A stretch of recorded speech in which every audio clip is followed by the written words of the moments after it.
Good evening, everyone. You're in the spotlight with Brian Gardner for this Tuesday, March the 20th, 2018. Good to have you all here for our first and only show of the week.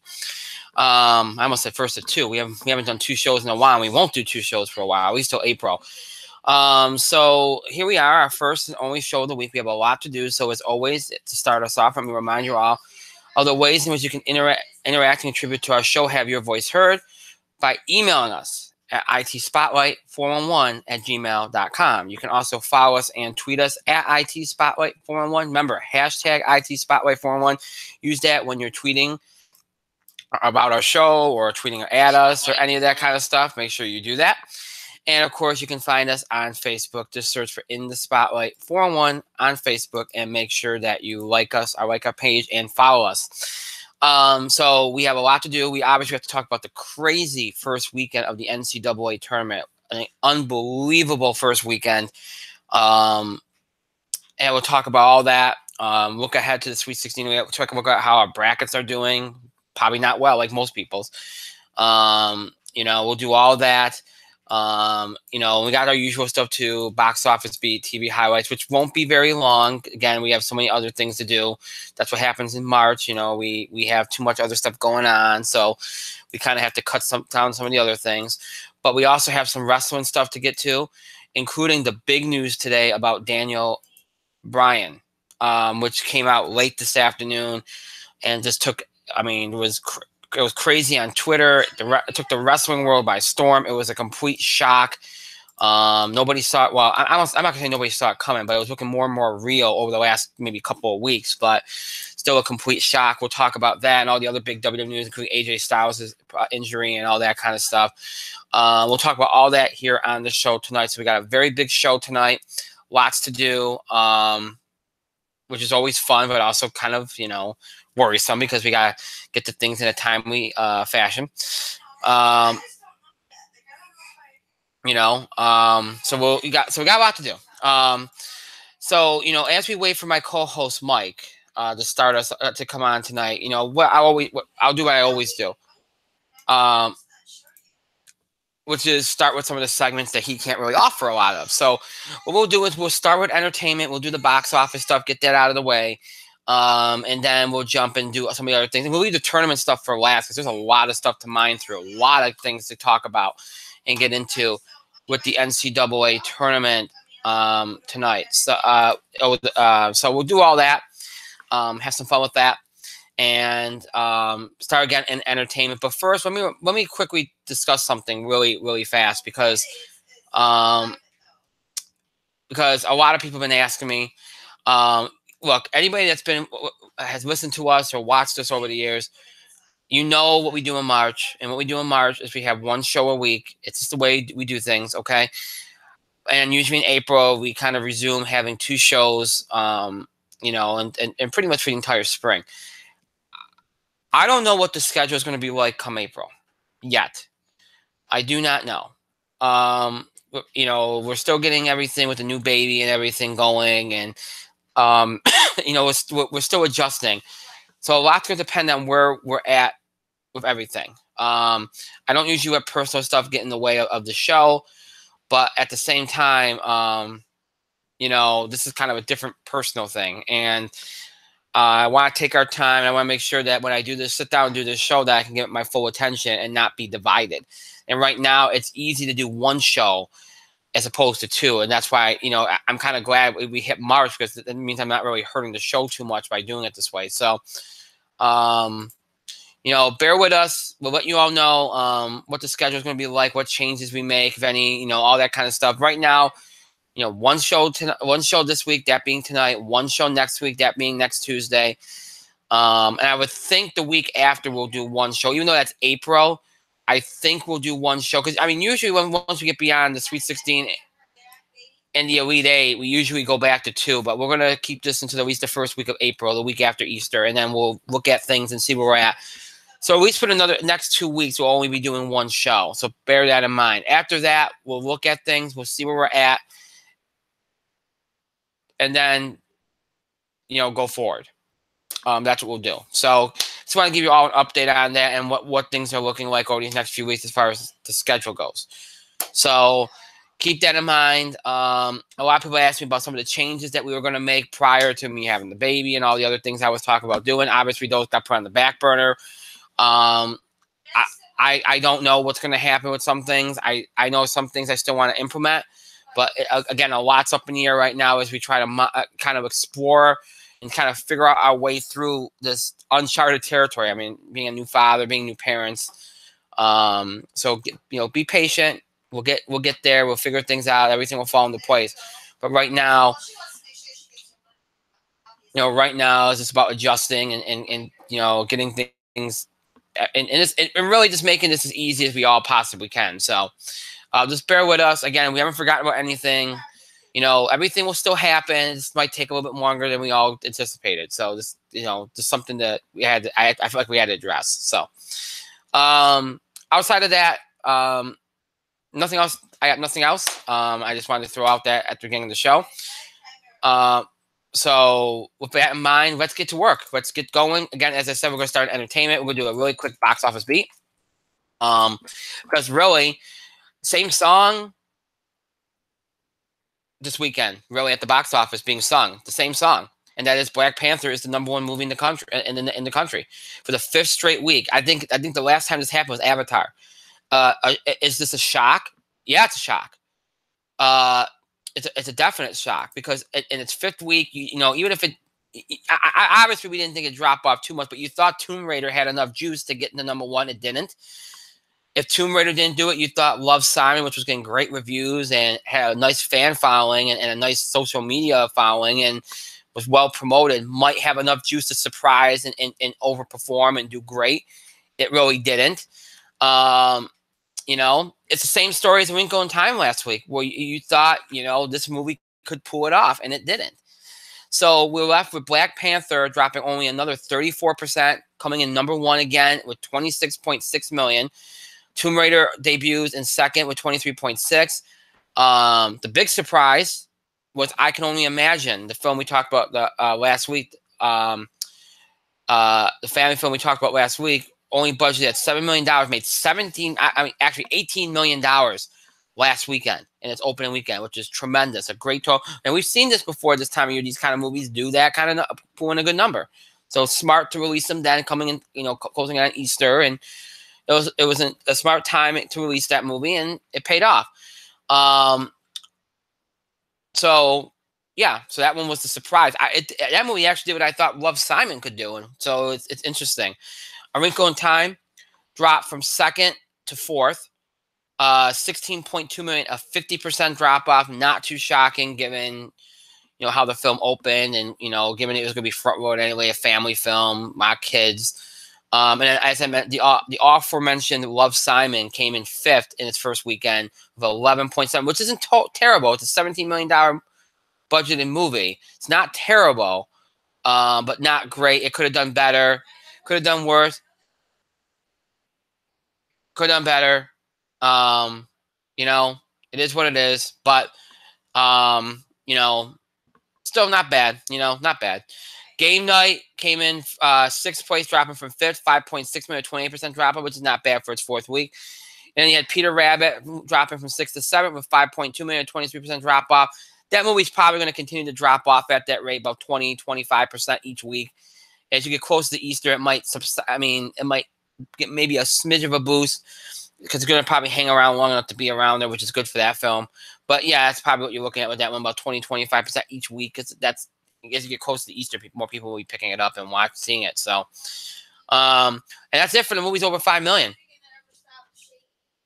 That's it. There was another movie called 7 Days in Entebbe that came in 13th with 1.5 million. Again, a smaller budget release. Not shocking to see it do that. So, really, the storyline is Black Panther doing what it did for the 5th straight week.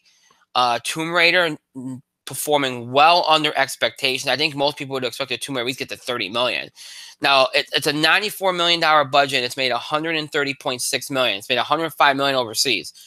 So it's probably going to end up being okay and making a profit thanks to international, which we've seen before. Nothing out of the ordinary. But domestically, I think they were hoping it would do better than it has.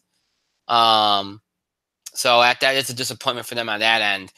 But what can you do? I mean, again, this is one of those cases where I did not see a whole bunch of people out there clamoring for a reboot of Tomb Raider. People were happy with the Angelina Jolie version. Sometimes I know it's tempting to reboot a franchise. And sometimes I'm always open to it. I really am. I'm always open to it. I'm like, hey, you know what? Maybe you can do it better. But I also think there has to be people that are clamoring for it. Maybe it's something it's a franchise, you know, that's beloved, and that people are like, you know what, I just want to see it back. And even though they might not feel a reboot is necessary, they're willing to go for the ride and give it a chance. I don't see that with Tomb Raider. I don't think anybody wanted to see this come back. And this, I think people were satisfied with the version they got. I think they should have just left it alone. They didn't.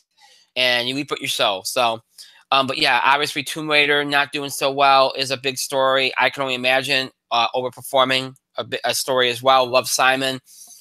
Again, not a disaster, not bad, but, you know, kind of a story, because I think most people thought it could pull off a better number because of the fact that it had the social media boost, promotion, all the promotion it had, the fan following it had, those that were so excited. There's a lot of anticipation for this movie. I think most people thought it would pull in. I think most people thought it would pull in a better number. It did not. You know, it didn't for whatever reason. And you know, and somebody did mention this to me off the air. And I know that there's a lot of younger. It was going to go to a younger audience for sure. I know that for a fact. Obviously, I really knew that for a fact. It was going to appeal to a younger audience.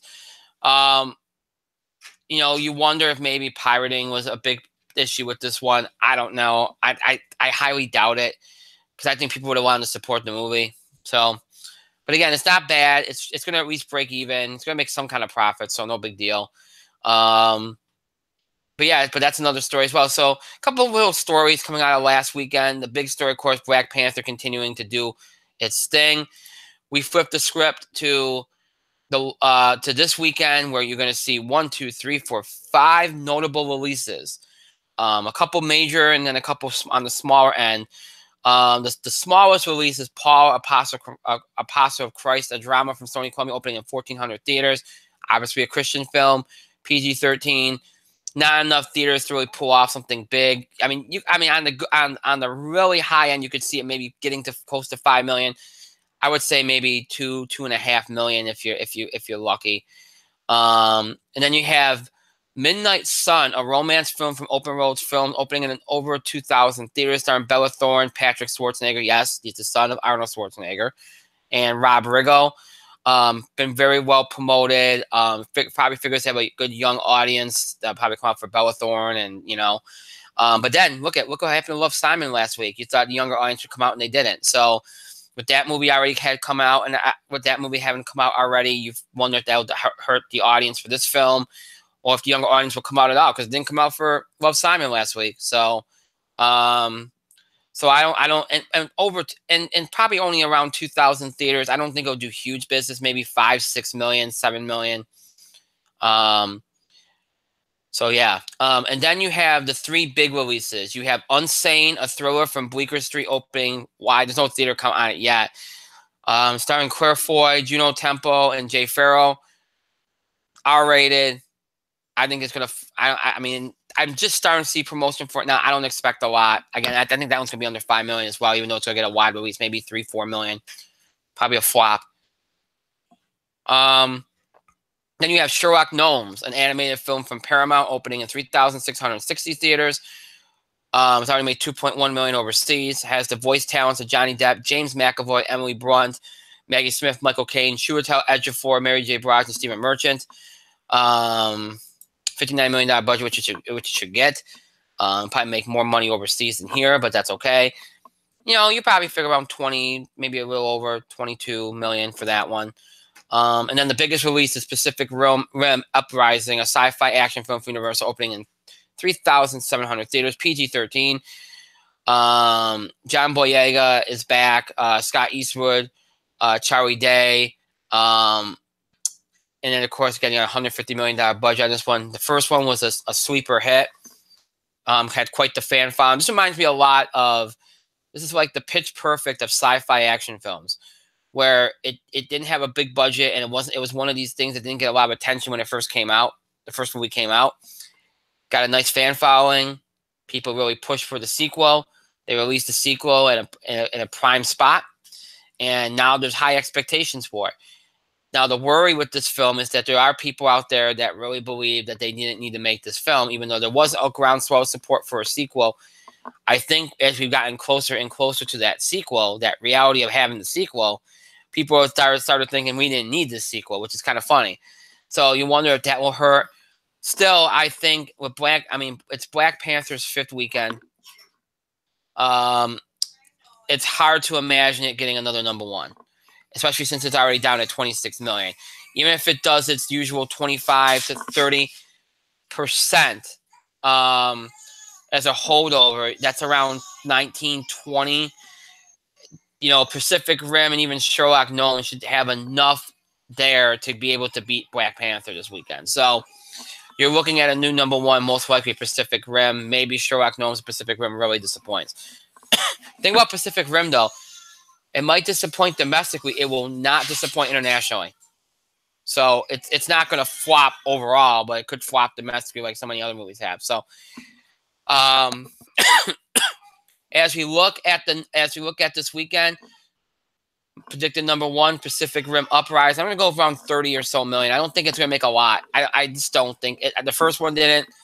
I don't think there's been this big push outside of the fan base for Pacific Rim, for this movie. So I don't see a lot of anticipation outside the diehard fans of this franchise, to call it, now because it's got a second film. So I say around 30 million. I think Sherlock Gnomes around maybe 21, 22, maybe a little more than that. I mean, if either one of these movies make more than that, I'll be shocked. And then I think Black Panther around 19, 20. I think that makes sense. And then I say, as you look at the rest of it, Tomb Raider probably around 14, 15 million, 13 million on the low end. A Wrinkle in Time maybe around 11, 12. I Can Only Imagine will drop to around 7 or 8. Love, Simon maybe around 9. So put Love, Simon above I Can Only Imagine, and then put I Can Only Imagine. Love, Simon 9 million. I Can Only Imagine 7, 8 million. Game Night and Peter Rabbit probably dropped below 5 million. They did that last weekend. Let's see. Let's go look at the rest of this listing here. Unsane again, I think will be under 5 million, maybe around like 4. Midnight Sun. I forgot Midnight Sun. Let's say 6, 7. So put it right up there. Put it right up there with I just lost my train of thought. Put it right up there with Love, Simon, right around there, 7, 8 million. So, and then Paul Apostle Christ be under 5 million. So Unsane. So again, you're gonna look at a new number one, and that new number one will be Pacific Rim, and then you probably get Sherlock Gnomes, Black Panther, and so on and so forth. So it should be overall end up being a decent weekend, but no big like 50, 60, 80, 90, $100 million movies. That's what you're looking at for this weekend. I see Mike has appeared on the board. Mike, you're in the spotlight. Brian, if I go upstairs to go to the bathroom, like you wonder why you do the show. Or is that an inconvenience? I barely heard you. What do you want? What do I want? What do I want? That's really how you're gonna answer me right now? What do I want? What do you want? What do I want? Well, Mike, we're doing a show. We're doing a show, Mike. Do you want a cookie or something? Ooh, that would be nice. Do you have a cookie? Yes, but not for you. You disappoint me. The feeling is likewise. Anyway, Mike, do you have any thoughts that you'd like to contribute to the box office discussion here? You got a new gray today, it looks like. Thank you, Mike. Appreciate that. Do you know what isn't gray? Love, Simon. It's a good movie. Very good movie. Top 5, though. I'm very surprised it didn't do a little bit better, but it didn't get a lot of promotion. Especially not as much as like Tomb Raider, which didn't get a lot of promotion. Love Simon. Oh my God, it was everywhere. They had a social media push and everything. It was everywhere. I was talking about television, and it was not everywhere. Oh yes, it was. Yes, it was. Then we were not watching the same thing. Apparently not. Well, okay. So, but I blame you. I blame you. Okay. You can. I do. I do blame you. Okay, you can blame me. I just did. Do you know what got a lot of promotion was Tomb Raider, and it paid off with a number 2 ranking. Excuse me. I'm surprised people are actually motivated to see that movie, but good for them. Good for them. Glad they were pleased. They were pleased. I don't think they were, but well, the studio wasn't either. Well, it was a $94 million budget. What'd they want? Yeah, that's true. But yes, tis the another week for Black Panther. Black Panther repeats at number 1. Are you surprised? I'm not. Jesus, it's been like 6 weeks. It's been like 6 weeks.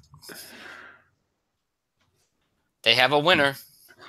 Yep, they had a winner. So. Oh, and I can only imagine. I don't know how many theaters it was in. But that was a movie I was interested in, but it was not in any of the theaters around here. I mean, that one's about Mercy Me singer Bart something. Mm-hmm. Yeah, it looks interesting, but I didn't get a chance to see it. But I did see Love, Simon, and I could say I was pleased. I was interested. Now could Greg Berlanti go back to Arrow and fix that hot garbage, please? That's my hot take. One can dream. Yes. Now, like I said, I expect this weekend to be fairly decent. Next weekend, you have the big release is going to be on Thursday. On Wednesday with Ready Player One.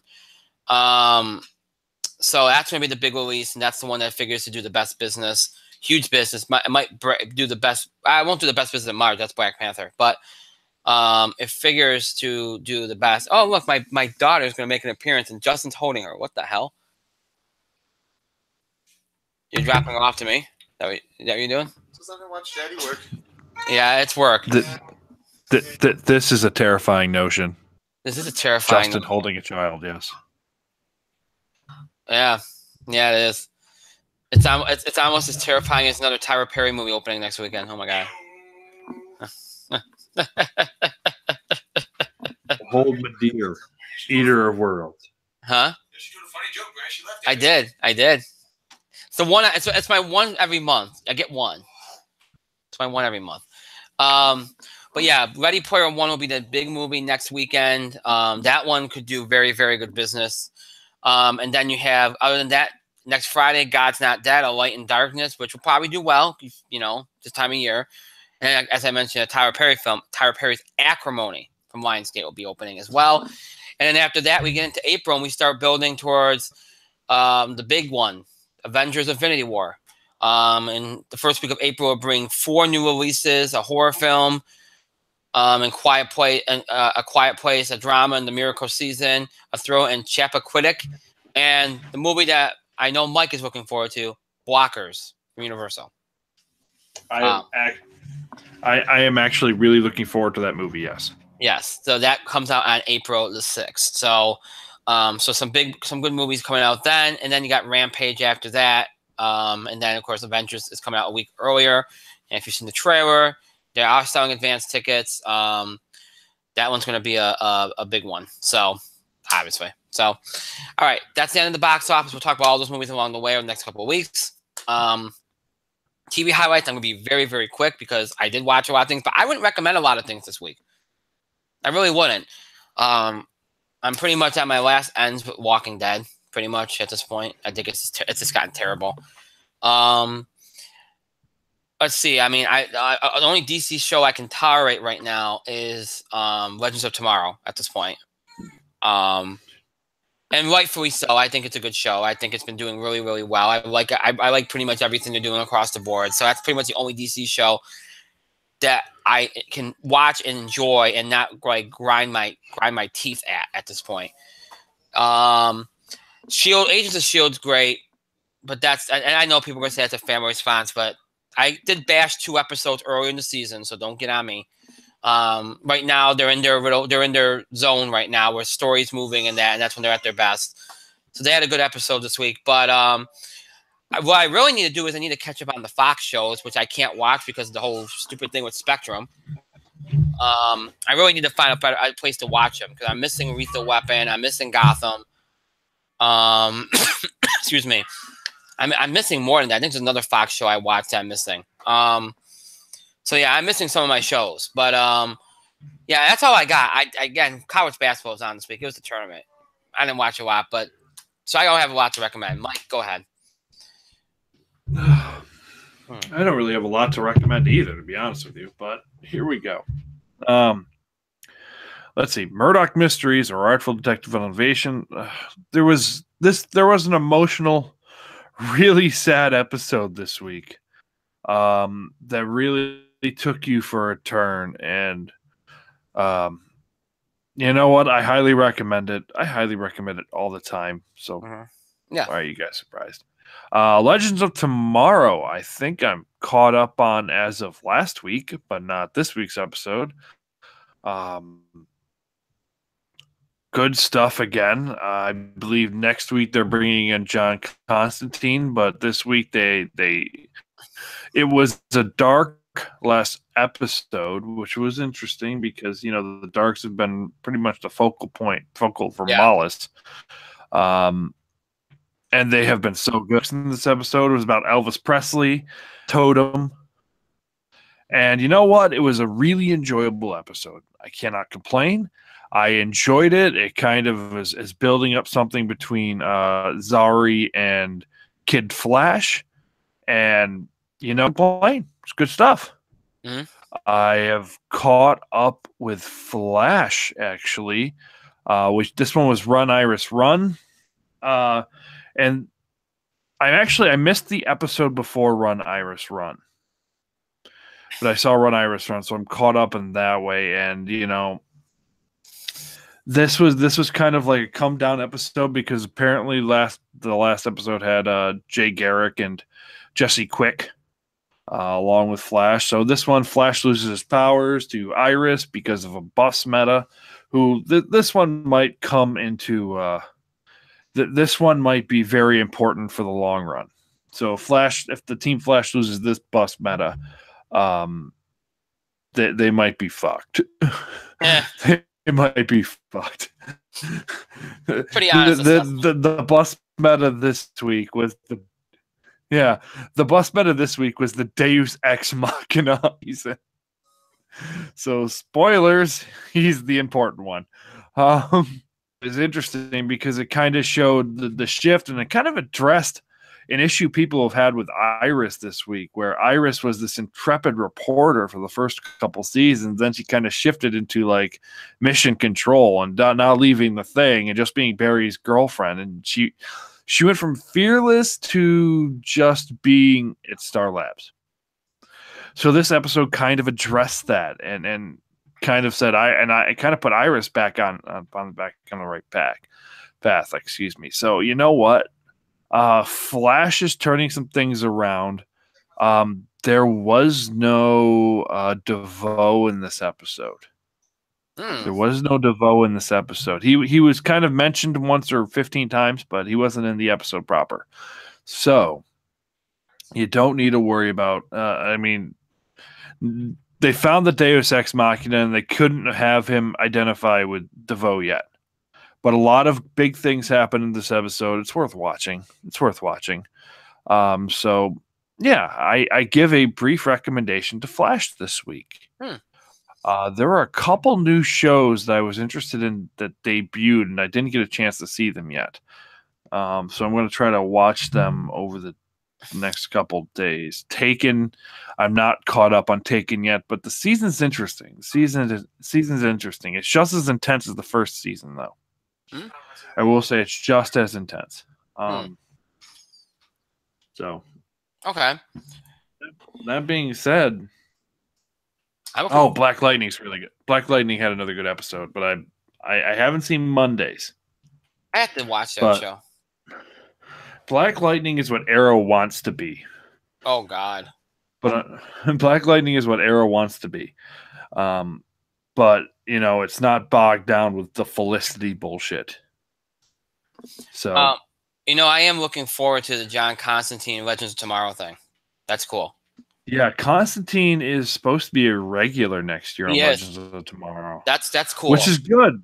It's cool for Matt Ryan. It's cool for fans of the Constantine character. Their patience has been rewarded, as Constantine is going to be on the best show. Yeah. It's going to be on the best show they have. So that's awesome. what's funny is like Kid Flash. He's kind of off of Flash right now, but it's like, no, Kid Flash, you're being promoted to the best show in our ledger. And Kid Flash is like, I'm going to Legends of Tomorrow? Yes, Kid Flash, you are. Oh, thank Jesus I don't have to go to Star City because I don't want to deal with the Felicity bullshit. Yeah, nobody wants to deal with that. It's like, you know what? Roy Harper's back. Speedy's back. It's like, these are things we should be celebrating with Arrow. Mm-hmm. Fortunately, we can't. It's too bad. I'm gonna throw this out here, and we'll talk a lot about this come May when the upfronts happen. When we start talking about TV schedules and stuff for the fall. Mm-hmm. I'm already hearing rumors because Arrow's ratings have dropped considerably. Okay, I'm already hearing rumors that they're going to bury Arrow on Sundays. Take that for what you will, because they do want a veteran on Sundays to lead their block on Sundays. But the other reason why they're doing this too is because they're afraid that Arrow's going to bring down some of their other shows during the middle of the week. So make of that what you will. Oh, how the mighty have fallen. Yeah. Well, this is the lesson in broadcast. Mm-hmm. When you only listen to one portion of your vocal fan base, not the 5/6, not the 5/6, and I just threw that random number out. Not the 5/6 of your dedicated fan base, but if you listen to that 1/6 of your fan base and you cater to them exclusively, well, congratulations, you've just pissed off and excluded 5/6 of your fan base.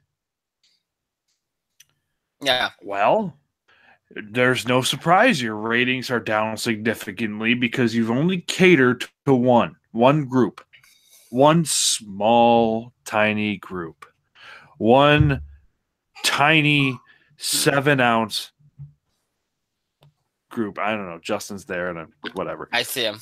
Doesn't matter. He exists, I suppose. You only cater to one tiny group. And that's it. Right. And then and don't be surprised when you get buried on Sundays. And I think that's exactly what's going to happen. Because again, they do need a veteran to anchor the night, because that's what that's what CW likes to do. That's also what Fox likes to do. They use a veteran to anchor the night. That's kind of what they do. Even if it's a veteran that's bleeding ratings, you know what I mean? Because they figure it's got a stable brand to it, and they do that. But again, I don't think they would have ever thought of it being Arrow a year ago or 2 years ago. It would have likely been like they might have done it with the Flash, and they might, you know what I mean? They would have never done it with Arrow. That was their golden goose. That was their golden goose. And now, well, that's definitely they haven't really confirmed season 7 of Arrow. It's likely now. I mean, I think they went through. Likely, but they're going to bury it on Sunday to anchor their Sunday schedule. But come on, man. But it's what, you know what it's going to be likely with? A budget cut, I imagine. So I think you're going to see some cast cuts. That's just my thought. Because they do have a pretty big cast that rotating in and out, and on CW and everything, I don't think they have enough to support it. So No. I would suspect that you'll see some cast cuts. They'll move it to Sunday. They'll try to stabilize it and hope that they can anchor whatever lineup they're going to put on Sunday night, and we'll see what happens. I said that's something to keep an eye out for in May. I've heard some things. That's kind of where I think they might go. I don't think they're going to change anything with the Flash or Legends. I haven't heard that. But the one thing I did hear was that they would do that with Arrow. That was speculated. So, and I kind of trust the information I'm getting. So we'll see. I'll put it to you this way: this information I'm getting from the same place that told me that we were going to get the Olicity Redux at the end of last season. And what happened, Mike? We got Olicity Redux. And hey, guess what? Because we got Olicity Redux or Olicity Redo, now ratings are down and Arrow's going to be buried on Sundays because they didn't learn the first fucking time this happened.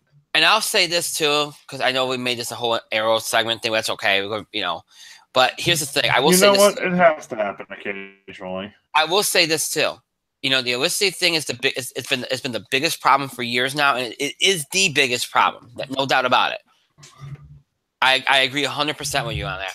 But they've done a lot of other bad this year too. They've had a lot of good potential from last season go right down the toilet. Like It's like they just tossed everything at the wall, and all the good things at the wall. I mean, you saw they had one of the best cliffhangers I've seen on any show at the end of last season.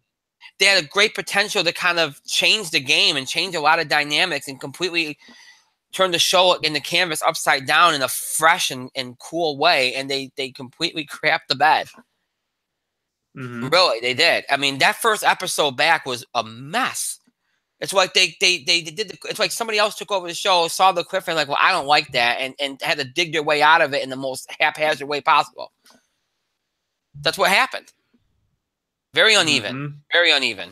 But so thankfully, they have other DC shows that are at least decent or better, or even good. So they can balance that out. But boy, what a disappointment that show has become, Arrow. Good Lord. Oh, especially when they made that nice comeback in season 5. Oy. And you know what? You introduce all these new heroes that you're going to establish, and then we're going to work with old Team Arrow. And you know what? I hate to make this segment about Arrow, but let's face it, we mentioned all the good stuff, so why not mention something that's really shitting the bed? And it's something we've both been fans of. So this is where we kind of air our contempt, I suppose. That's fair. You've had all of these new heroes that you could build around, and you were kind of developing their chemistry, and you were going to see how they worked with the old team, and then it became like, oh, these new Team Arrow, like you made them belligerent, and you kind of put the old team. And I'm like, why is there conflict immediately? Why are we doing this conflict now? Because now you've made these guys into scrappies. Like, nobody wants to see these guys. Oh, and you've buried Black Siren. You've buried Black Siren for now. For what? Felicity. That's why you buried Black Siren. Yeah, that's worthwhile, isn't it? Vigilante, the most interesting villain. One of the most interesting villains they had coming out of season 5, you freaking murdered. You had Michael fucking Emerson as one of your big bads this year, and you cut off his knees for what? They have ruined all of the potential that came out of the best season they've had since season 2 for Olicity. And the ratings have proved this is not a winner. So you know what? Olicity should be kind of reverted back. You know what? then now is when you need Flashpoint. Mm-hmm. Good point. Didn't need Flashpoint when you did it, but now is when you need it. Yes, definitely. Desperately they need it. 100%. Because the one show that desperately needs a Flashpoint reboot is fucking Arrow. 100%. So you know what? Olicity should be just left to your Tumblr and your fan fiction. That's where it needs to be relegated. That's where it needs to go to die at this point in time. I have a suggestion. You can't do Flashpoint, but you know what you can do? You had that cliffhanger at the end of last year, right? Yeah. You know what you could do? You can erase the entire season 6 by just saying that somehow Oliver was in a coma or something. It was all a dream. That would piss off so many people, and it's a terrible cop-out, but you know what? It's probably better than season 6. Here's the thing. It won't piss off that many people. Nobody's watching. That's very true. so season 6 never happened. We'll just start over again. We'll just start over again and do it right the second time, right? Yeah. Let's do that. Let's have some fun with it, right? I hate that. It's a terrible trick. I hate that. I hate when shows have done that in the past, but in this case, I'm willing to make an exception. I really am. It can't. You know what? Yeah, you know what? It's one of the worst things you could do, but at this point, why the fuck not, man? Yeah, give it a whirl. Give it a whirl. Let's see what we can do. Anyway, enough about Arrow. They don't deserve this much attention this season. Nope, they certainly don't. So let's move on.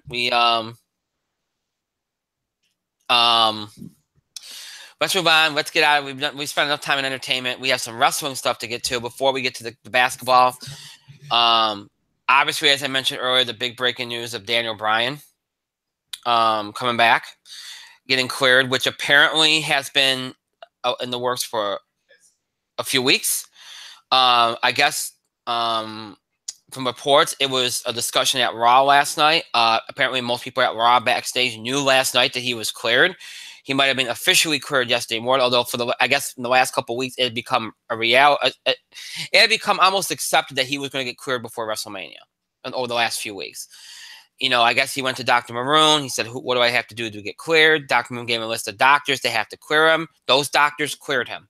And once that happened, there was really no way around it. They were going to clear him. They did. And now he's back. We don't know the circumstances behind. You know, I mean, I imagine if you got SmackDown tonight, you know what the circumstances will be. Hint, hint. But nonetheless, as far as what his schedule is going to be, nobody knows. I would hope, I've heard there's been some reports that they might have him work like Randy Orton's been working, where, he comes in, does a program, maybe gets a few weeks off. He won't be working every house show. I think they do have to be careful with him. Hopefully his moveset is a lot safer for his own sake. But I also think, too, that if his schedule is more limited, it's going to help him, too. Because here's the thing. The guy was out of wrestling for 2 years. I don't care if he worked out. I don't care what he did. You do have to treat him with some kid gloves. He has a family. He is older.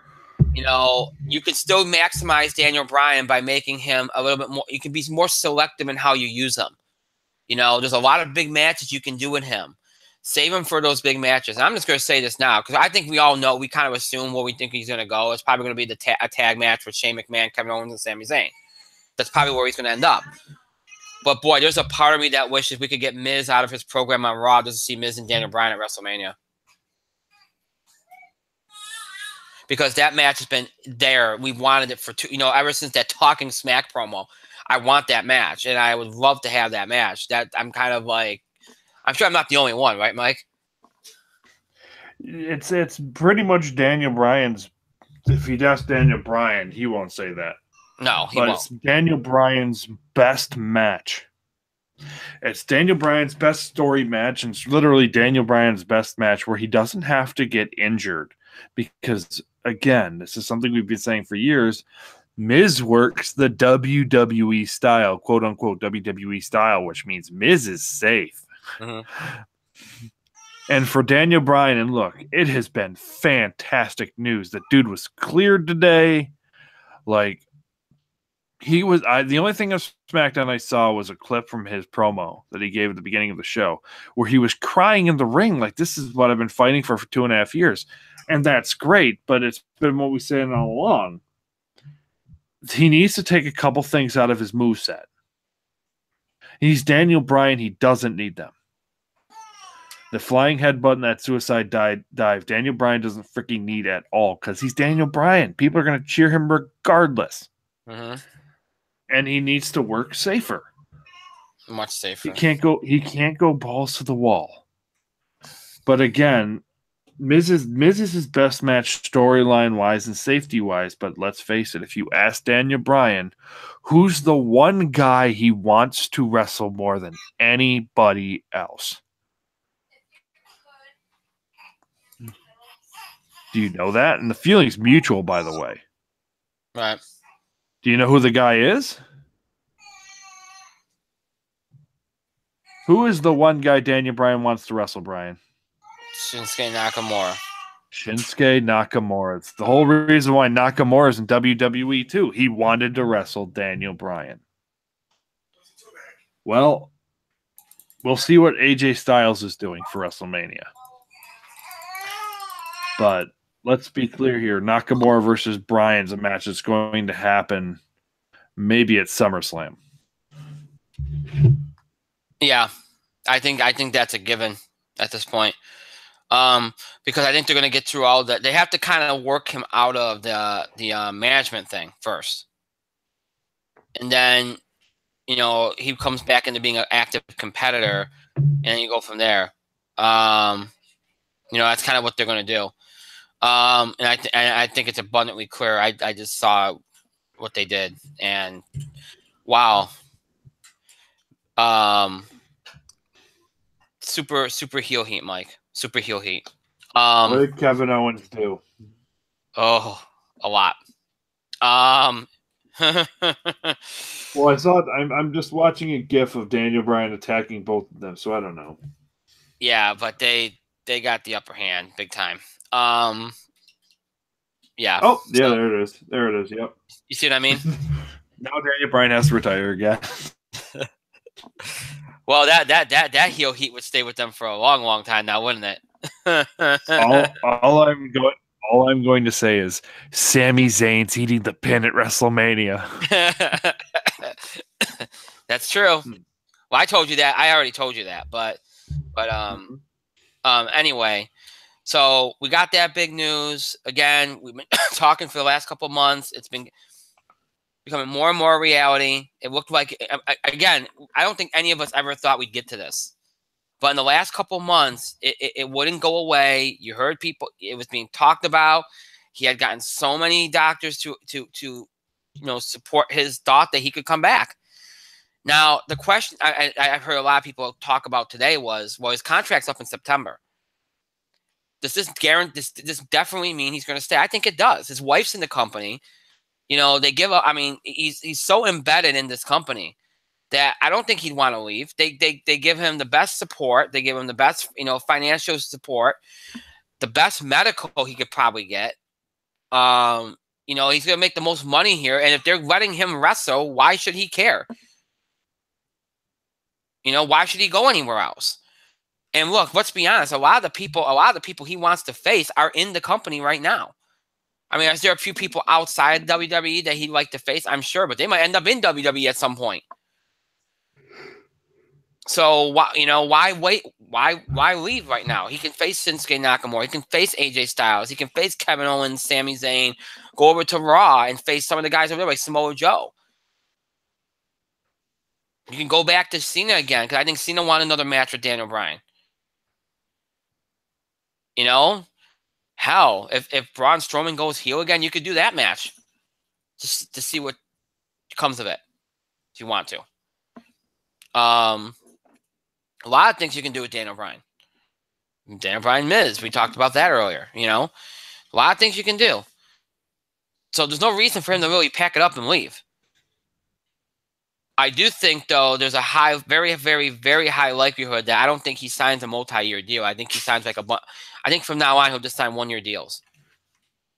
I think that's just smart for him. I think it's smart for the company. I just think it makes the most sense. That's just my feeling. But is it a big boost for WWE? Oh, hell yeah.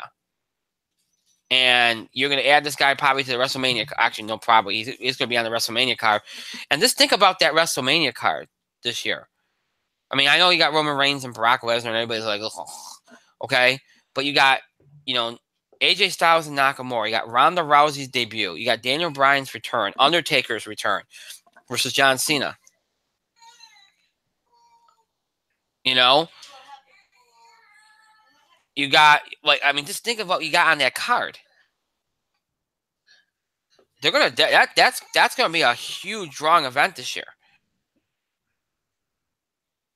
Hell, they could have put the Ultimate Deletion down there and really put it over the top, Mike. You're right. It's too bad they blew their Matt Hardy load last By the way, night. I have to point this out. I don't know if you saw this tweet, but apparently somebody said all this Daniel Bryan stuff happened because Bray Wyatt got deleted yesterday. Yes. Bray Wyatt's deletion allowed Brian Danielson to Daniel Bryan to come back. So thanks, Bray Wyatt. You're a pal. It's kind of ironic, though. You gotta give it that, but yeah. So really, really big news. Now, of course, you take this news and you know what's been going on over the weekend with AJ Styles, but nobody really knows what's going on with AJ Styles, other than the fact that there's a belief that he's injured. There's been pictures and reports of him being helped to the back over the weekend. There was the X symbol at an event, which is never good. They've been treating him with kid gloves. They've been very quiet in terms of what's going on with him. And then, of course, this news hits, and everybody's like, well, wait a minute, are we sure that he might be in a tag match, or maybe Daniel Bryan stepping in for AJ Styles at WrestleMania? So there was that thought too. It does not look like that's the case. And I would imagine if AJ was injured enough to miss that match, they would say something tonight.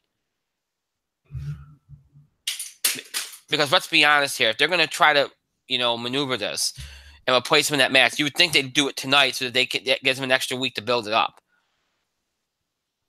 I mean, they're not just going to pull a rabbit out of the hat next week and say, oh, AJ can't work the match. Boom. But they won't do that. So, I tend to think he is hurt and he's going to work the match. And right now, they're just protecting him. I just think that's where we're at. Of course, I know Mike would probably think that would probably like Kevin Owens and Sami Zayn to step in for AJ Styles, right? Well, I mean, they kind of insinuated that AJ's still wrestling. Yeah, so. They put it out there. And but again, honestly, before Daniel Bryan, the only option you had was Kevin Owens and Sami Zayn. Right. But if Daniel Bryan's on the table and you have the opportunity to give Bryan and Nakamura their dream match, and that's a match at WrestleMania that probably could get 5 stars. So, I mean, you give it that. Event Mania, if you think about it. That would be the main event at WrestleMania. Daniel Bryan for the the WWE title against Shinsuke Nakamura. Yeah. And by the way, Nakamura would have to win because he was the Royal Rumble winner. Right. He would have to, yes. However, now that match is probably off there because they're still building AJ versus Shinsuke. So and they're building what it is. The Shane McMahon, Owen Zayn, Bryan stuff. So yeah, it's Shane and Daniel Bryan versus Owens and Zayn. So who's going to be running the SmackDown Live stuff at Mania? Who's going to be the on-camera authority figure for? Actually, if you think about it, if Bryan and Shane are in a match, and Kurt and Stephanie are both in the match, who's running the WWE? As is Triple H, who's running the WWE? Well, Vince McMahon. But so, Interesting. That's interesting. They're all in matches. Nice little thing. Yeah. Mm-hmm. They're all in matches. Where's Mick Foley when you need him? Right. But yeah, so some interesting developments on SmackDown, the Daniel Bryan stuff, and of course AJ stuff, and you had Raw last night, and some interesting things there. It looks like they're going to stick Sasha and Bayley in the Women's Battle Royal. They're not going to do a singles match there, which I guess makes sense given what's some of the developments on the card. They announced Nia Jax and Alexa Bliss officially. What else did they do last night? Braun Strowman is told if he had a partner, they would honor his Battle Royal wins so he could fight for the tag team titles at WrestleMania. So yeah, that. Roman Reigns, Brock Lesnar. Brock Lesnar attacked Roman Reigns while he was handcuffed after he attacked some U.S. Marshals. Fun segment that was. Undertaker did not show up when Cena called him out, but Cena did call him out pretty brutally. Kane showed up, chokeslammed him, and left. Nobody knows what that meant. And our main event was the Ultimate Deletion. Yep. Which was a very surreal experience. Which a lot of our fans, by the way, emailed me about and wanted to see what we thought of it. Look, it was fun for what it was, and I saw a lot of mixed reviews. There were some people that loved it and reminded them of the craziness that they fell in love with wrestling, and there are some people that this is the reason why I don't tell people I watch wrestling. So it was a varied response to that, but I thought it was fun.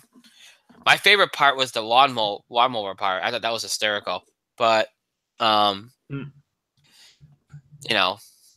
then of course the chair of wheels, mower of lawn.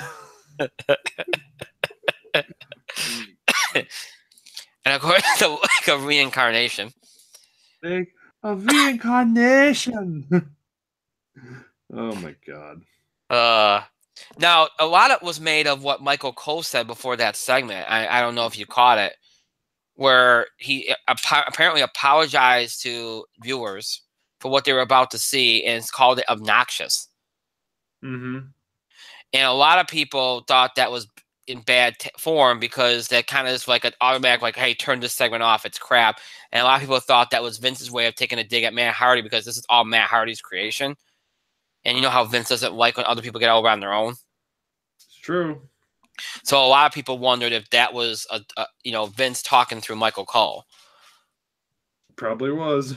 So, it's probably more Triple H saying to Matt Hardy, hey, keep going with this stuff. It's creative. It's fun. Keep doing it. And Vince is probably like, well, no, I didn't come up with it. I don't like it. That's kind of maybe what it is.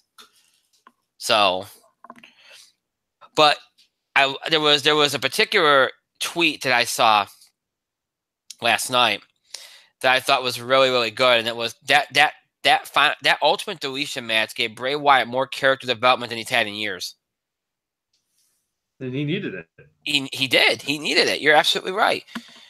I mean, it actually had Bray Wyatt come out of it, even though he lost, with a little bit of help because you got reminded of his journey a little bit. And this is a perfect opportunity for maybe them to take a little bit of a break with him. I hate that he's going to miss WrestleMania probably to do it, but he needs this. He needs a little bit of a break. Bring him back and decide what your direction is with Bray Wyatt. Are you going to repackage him a little bit? Maybe reset him is probably the better term. And, maybe go back to where he was when he first came up and kind of get away from the magic part of it and do more of the cult leader type guy. Maybe that's the direction you go in. Because I don't think they want to lose the character. I just think they want to kind of reset him a little bit. Or he just teams up with Brother Nero, who made an appearance yesterday, and Woken Matt Hardy. Maybe he teams up with them and they make a stable out of it. I don't know. That'd be weird, but all right. I mean, it's possible, I suppose. I don't think that's what they should do, but I'm just saying that's out there in the universe. So, but yeah, so yeah, it was good last night, and you had SmackDown tonight. It was good. Been an interesting couple of days for WWE, and now you got 2 weeks before Mania. So, I think you pretty much know the card at this point. You have a good idea what it's going to be, and yeah, So it should be interesting. Mike, you got anything you want to add? You know what? For what it was, I enjoyed the final deletion or the ultimate deletion. I enjoyed it. I was entertained. It was infinitely better than the House of Horrors match, which I admitted on air to being entertained by, even though it wasn't good. Yeah. I think the ultimate deletion was much better. It was probably WWE's first attempt at it, and let's be honest, it's not going to be their only attempt at it. Because they did like 3 kind of final deletion kind of House of Hardy matches in TNA. And this one was probably tied for like the best one. And I feel like they could do more with it. And I think they might do more with it. Mm-hmm. But it's going to be interesting to see where they go with Bray Wyatt from here. It is. It is. Mm-hmm. They also announced on SmackDown tonight, not that it was any surprise because we all knew it was coming. They officially confirmed the triple threat for the U.S. title with Rude, Mahal, and Orton. Yeah, well, there was a shock there. Yeah, I mean, we all knew that, but it's official now. So, just in case people were wondering, that match is officially on the card. So there you go. So yeah, well, all right. Got to get it up there, so might as well. Right. So that's okay. So that's the wrestling for tonight. Again, the Daniel Bryan stuff kind of took it by surprise. We had to talk about that, and then all the other stuff that's been going on. So we did that. Really quickly because I'm getting a lot of mail about golf and what's been going on with Tiger Woods this weekend. You had the Arnold Palmer Classic. Rory McIlroy won that. Tiger Woods looked really good until he. Oh, one more wrestling thing. Go ahead. The mixed match challenge. The mixed match challenge is finished, and there's a bit of a surprise there. The match tonight was Braun Strowman and Alexa Bliss versus The Miz and Asuka. And I was telling you off air that I feel like the winner of this match was going to be the one who wins the whole thing. And the winner of the match was The Miz and Asuka. As expected, Asuka got the pin on Bliss. So what was the surprise? Because apparently they're really going overboard on the Bliss Strowman thing, as in that Miz actually stopped an attempted kiss by Bliss and Strowman. Miz Scotlock's Braun Strowman. But the surprise was that it happened.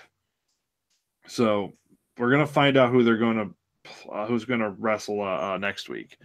So I'll keep you updated. By the way, you should totally talk about that Virginia Retriever game. Hey, oh, we will. That was my. We're not there yet. We're not there yet. I just want to address something that I've been getting emails about. As I was saying, it was set up for Tiger to win the Arnold Palmer. He's been doing better each tournament. He's been proven that he's physically right. He's been doing better each tournament. It was set up for Tiger to win the Arnold Palmer Classic, and then Rory steps in. One more thing. Next week's match is Bobby Roode and Charlotte versus the winner of the second chance vote for some reason, Sasha Banks and Finn Balor. Interesting. Anyways, you should totally talk about that UCLA game. I'm not. The one UCLA played against. Okay. All right. So anyway, again, it was set up. Rory gets the comeback victory, and now for the first time, and I think maybe I get was it 2 years ago that Jordan Spieth won the Masters? I think it was, or the year after Jordan Spieth won the Masters. For the first time since then, 2 years ago, I believe it was. The PGA Tour has some juice to the Masters. You have Tiger Woods, who's playing his best golf in years, and who's a favorite to win the thing. Okay, you have Rory McIlroy, who also is healthy again for the first time. He's back in play, and he's an odds-on favorite, another favorite to win. Phil has had some success on the tour this year. He's won a tournament. He's back in the mix. And you have some of the other stuff like Dustin Thomas and such. They've had good for a couple years here. The PGA Tour has a star-studded field, all which has a lot of the stars playing well. They have some juice going into the Masters, and that's a good thing for the PGA. It's a very good thing for the PGA Tour. So, so to people that have asked me about what my thoughts are, we'll talk about the Masters as we get closer. I think it's going to be a good Masters, and I've been very careful about making any predictions about Tiger Woods. Okay, I mean, I could see. I'm not going to go out here and say I think Tiger's going to win it. I think Phil has a better chance. I think Rory has a better chance at this point. But this is probably the best chance Tiger Woods has at winning the Masters in easily 5 years, easily. So I think this is going to be a tournament worth watching. I think it's going to be a fun tournament. It's going to be a lot of drama. And if it ends up like this weekend at Arnold Palmer, where Tiger is in the mix on Sunday, making a drive towards the top of the leaderboard, if he didn't double bogey on that 16th, and he even admitted if he committed to the driver on 16, he would have done very well on 16. He probably would have won the tournament. He doubted himself a little bit, and he paid the price. If Tiger doesn't doubt himself at Augusta, I think Tiger has a very good chance to win the tournament, as long as he's healthy. So we'll see. That's gonna have that Masters is gonna have a lot. It's gonna be a lot of fun. It's gonna be an interesting tournament. It really is in a couple of weeks. So I just wanted to touch on that because people have been asking me about that. Also, people have been asking about the whole Toronto route thing, stepping away from Cleveland. Look, the guy's been struggling. It's obvious. He does not look good. It's been this year has been wearing and tearing up. Apparently, he's had health problems at the beginning of the year. He just didn't want to look like he was abandoning his team when they were in trouble. Because obviously they went through some tough times, and then of course the trade deadline. He was very selective in doing this. He waited till he thought was a good time to do it. So I think it's the right move. Hopefully he gets better and he's able to return and he'll be healthy. But not much else I can say about it. I think it's the right decision, and I think it's going to be interesting because Cleveland's going to end up probably being a 3. Right now, it looks. I mean, Toronto or Boston's going to be the 1. Toronto's looking like it's going to be the 1. We'll talk the NBA playoffs in a couple of weeks in more detail, but it looks like Toronto's going to be the 1. San Antonio right now is at 7 seed due to injuries. So it's been kind of an interesting NBA playoff year. Some things are going to be in, Houston might be the 1 seed. Golden State might be the 2. So hold on to your hats. This might be an interesting NBA playoffs. The things that you thought were guaranteed might, haven't ended up being guaranteed. So obviously we'll talk more about that as we get closer to April and middle of April and beyond. So a couple little things I just wanted to toss out there that people have been asking us about. All right, we got college basketball to get to. Let me just give you all a brief glimpse at as far as the spotlight bracket I filled out here, how I've done. I did 20 out of 32 for the round of 32 and 6 out of 16 for the Sweet 16. Obviously, I would imagine that most of everyone's brackets are pretty much in the crapper at this point. Why is that? Because I'm not even going to say it was the craziest, most surreal first weekend of the NCAA tournament that we've ever had. We've had upsets. We've had 15s over 2s. We've had crazy things happen. We've had buzzer beaters, overtime games. Never have we had. Now, again, I won't say the amount of upsets. We've had upsets. But obviously the big one, the 16 over the 1. But it's not just that it was the 16 over the 1, okay? It was probably in many people's eyes, the weakest 16 on the board. The 16 that had the lowest chance to do this thing. And, okay, they didn't beat Virginia. I think most of us would agree, okay, that if we ever saw a 16 beat a 1, it would be kind of like when you see the 15 beat the 2. It would be a close game. Maybe it's a buzzer beater. Maybe it's a win by 4 or 5. Would anybody have ever predicted that we'd see a 16 beat a 1 for the first time by beating them by 20 points? And that wasn't the only upset of that nature this weekend. I was 16 being ones on another plane. But that wasn't the only upset this weekend that shocked people. That was a blowout. You look at it, Buffalo beat Arizona by 20. You know, I mean, this is crazy. A&M beat, that's not a huge upset, but A&M beat Carolina by 20. I mean, come on. I mean, yeah, you had your traditional upsets like Wichita, Marshall being Wichita State was a close game, you know. But like across the board, some of these games were just blowouts. Nuts, crazy, and of course everybody's gonna say, what happened to Virginia? First of all, what's really interesting to me is I sat there on Thursday watching Kansas play Penn. And Penn was in that game till late. I think it was like maybe, and Mike will tell you this, we've watched enough 16s play ones. Every once in a while, you get a 16 that's in it right into about maybe the 7 to 8 minute mark of the second half, maybe around there. And,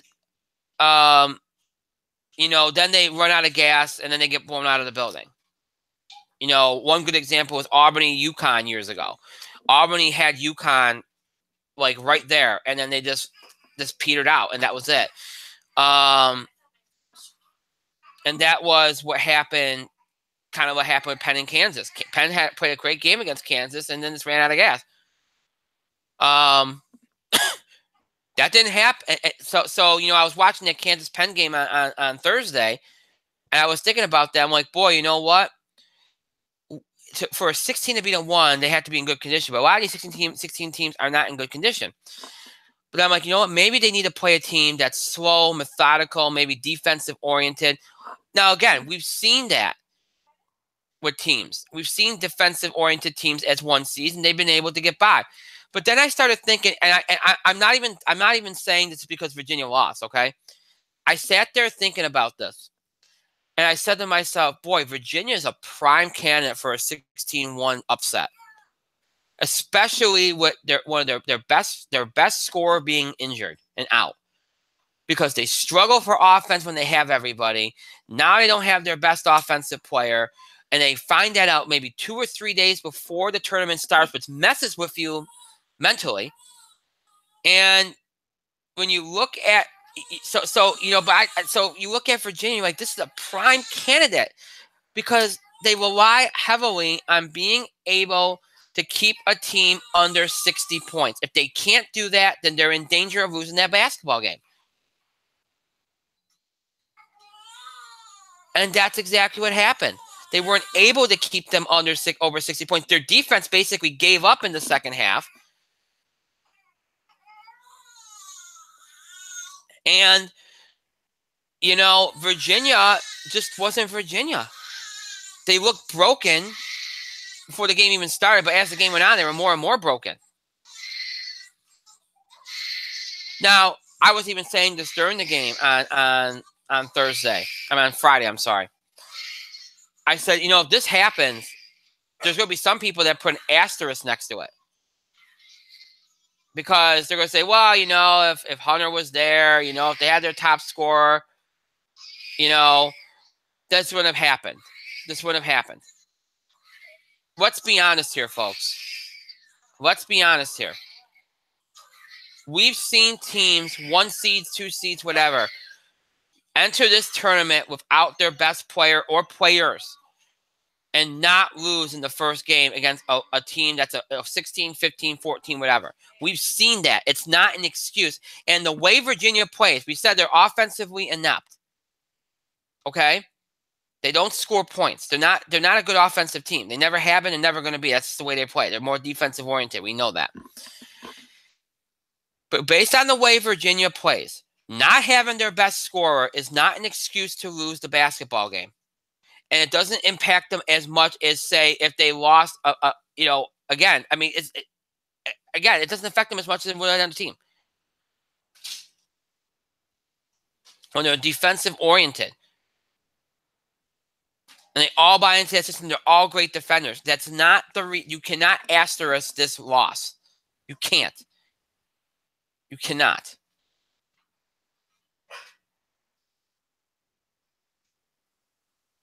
So my whole thing is this. When you look at this upset, how did this happen? Why did this happen? You can look at a number of different things. Again, you can look at the loss of Hunter. I don't think that's the top reason. I think it is a reason. But I think when we talk about Virginia, year in and year out, me and Mike always stay away from Virginia. This is the first year I kind of bought into Virginia a little because I thought this was the best team that they've had. And I saw how easy it was for them to get through the ACC schedule.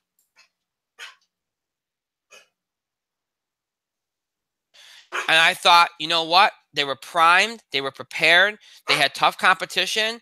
They had done a really good job. I bought into Virginia this year. And they can't even get out of the first round.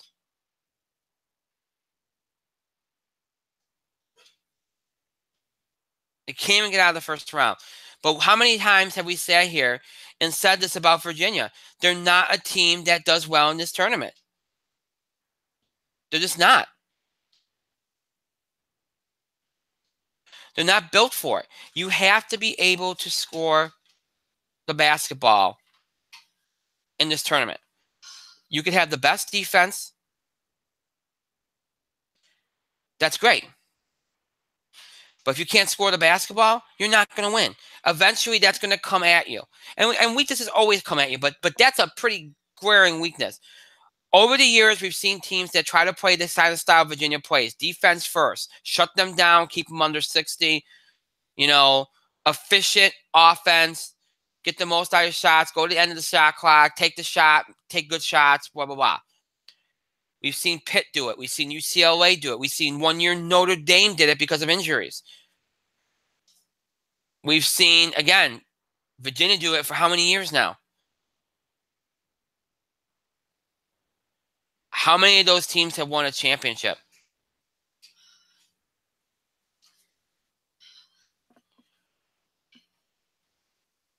How many of those teams have gone to a Final Four?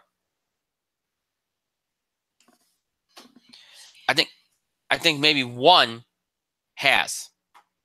I think it might have been. I don't think it wasn't Pitt. Actually, I don't think any of them have. At least the ones I mentioned. So it doesn't work. You have to be able to score the ball to go along with that good defense. You have got to be able to score the basketball. Cincinnati's another one. Year in and year out. Cincinnati was 30-4 this year. Everybody thought, oh, wow, they do not have reliable scorers. You saw that in the game against Nevada. If they have a go-to guy late, that doesn't happen. Somebody stops that from happening. You go to him on an offensive, whoever that go-to guy is on an offensive play, and you score the ball, and it kind of stems the tide a little bit. That guy takes over the game. Cincinnati does not have that. They don't score. It's not about scoring first. It's about shutting the other team down. And how many times has Cincinnati been upset in this tournament? Because they can't score the ball. The teams that have the most success and win and consistently win this tournament year in and year out, whether they're a major, mid-major, whatever, are the teams that can score the ball. So when people over this last couple of days have asked me why this keeps happening to Virginia, why did this happen at all? That's what I say. And I was, you know what? I was like a lot of people. This year, I thought it was an anomaly for them. I thought they could get by with it. I thought they could do it this year, at least get to the Final Four. Even in the bracket that they were in, I thought Arizona might have been the only threat, maybe even Tennessee. No. They run into a 16 seed in UMBC that defended really well. Mind you, they did. And they did the same thing against Kansas State. They were wonderful against Kansas State defensively.